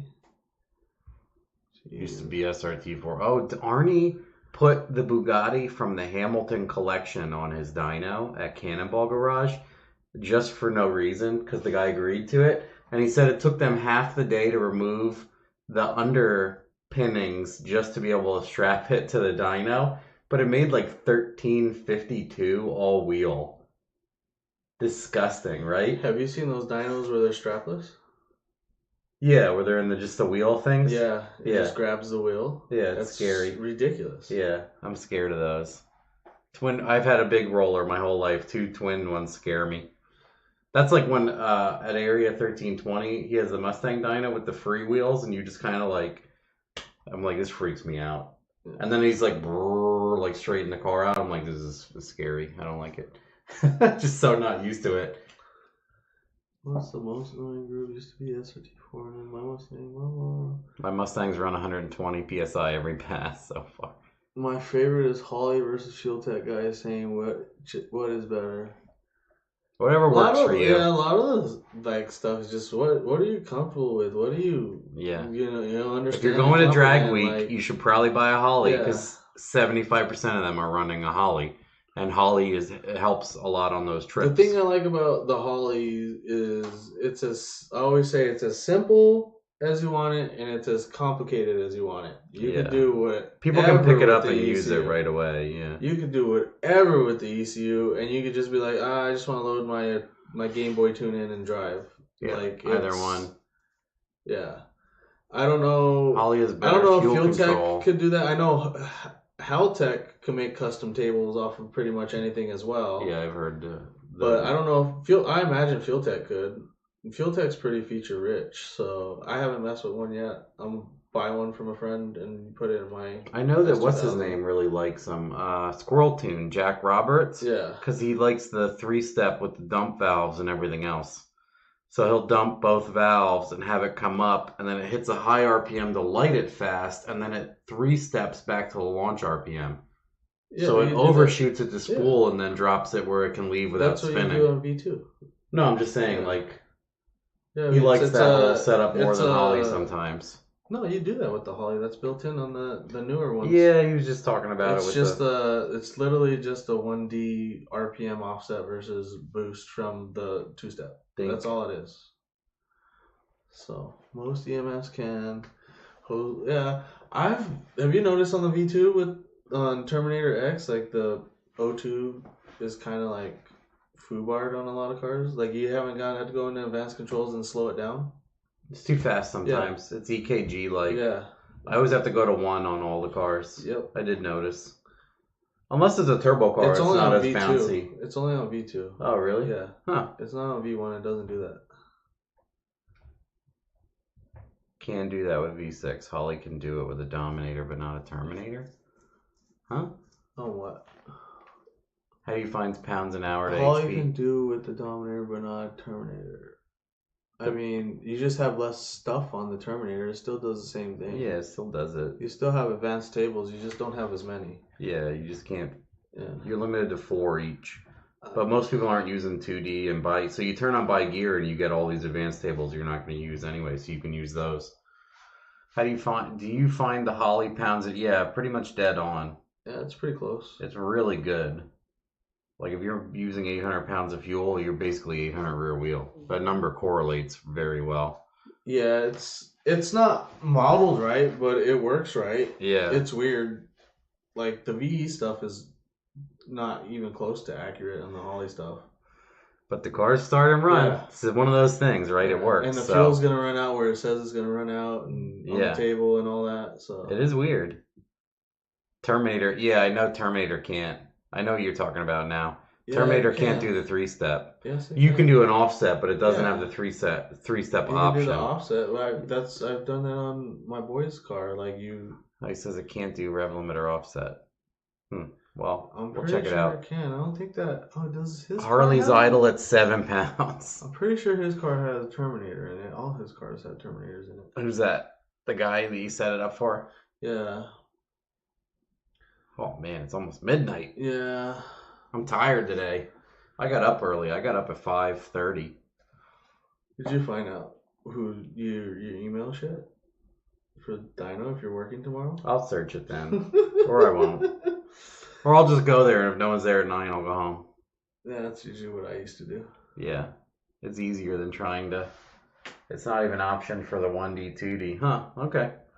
I know it's pretty limited on some of the drop downs sometimes. Now I'm gonna have to go open my laptop when I get to the. Yeah, we're gonna change it. It's not. It might not be like a defined feature. Like we're gonna talk smack on you, dude. You should be. I'm pretty sure there's a rev limit RPM offset in the drop down that makes it work. I don't remember if his car has an HP or Dominator in it. I'm pretty sure only in V6. I'm pretty sure it was a Terminator. But I'm confused because he's burnt up like 3 ECUs in that car wiring it. So it's been Terminator, HP, Terminator. So I don't remember. Okay. All right, well. I wish Holly Terminator X for the V6 with coil packs, but it's only coil and plug. To do just put. It's a 2-wire, so you need an igniter box, or you just put LS coils on it. LS coils on it. What's yeah, the dude, problem? just rewire it for LS coils. You don't even need. You just unplug the ignition harness, you plug in the other one, and you're like, there you go. Yeah, it's not that bad. Don't skip out on LS coils. It's too easy to do. Those 4.6s, the 2 valves are like really growing on me for like something to hustle people with. Because my boy Tyler has one. It's literally just a rod piston motor with trick flow heads and some custom cams. Cameron's Fab Guy has that, and it goes extremely fast. Yeah, he went. It's just a 2-valve car. 790 at 177. Yeah. What? In a new Edge. Shut up, Kenny. You're the Ford guy. Kenny has multiple Fords. I think. What is he? Yeah, he has his Mustang, the Fox, and he has the freaking Cobra. Real big Ford guy. Real big Ford guy. 4, he says. All right, well, yeah. I'm going to peace out. It's almost midnight. I'm actually tired today. I thought Terminator had the VCT box. Yeah, I don't know. 4 all Ford powered. 4 for 4. Loser. Yeah. All right, well. Good chat. Good engagement. Yes, thank you guys. We'll see you later. We'll do this another time, another place. Yeah.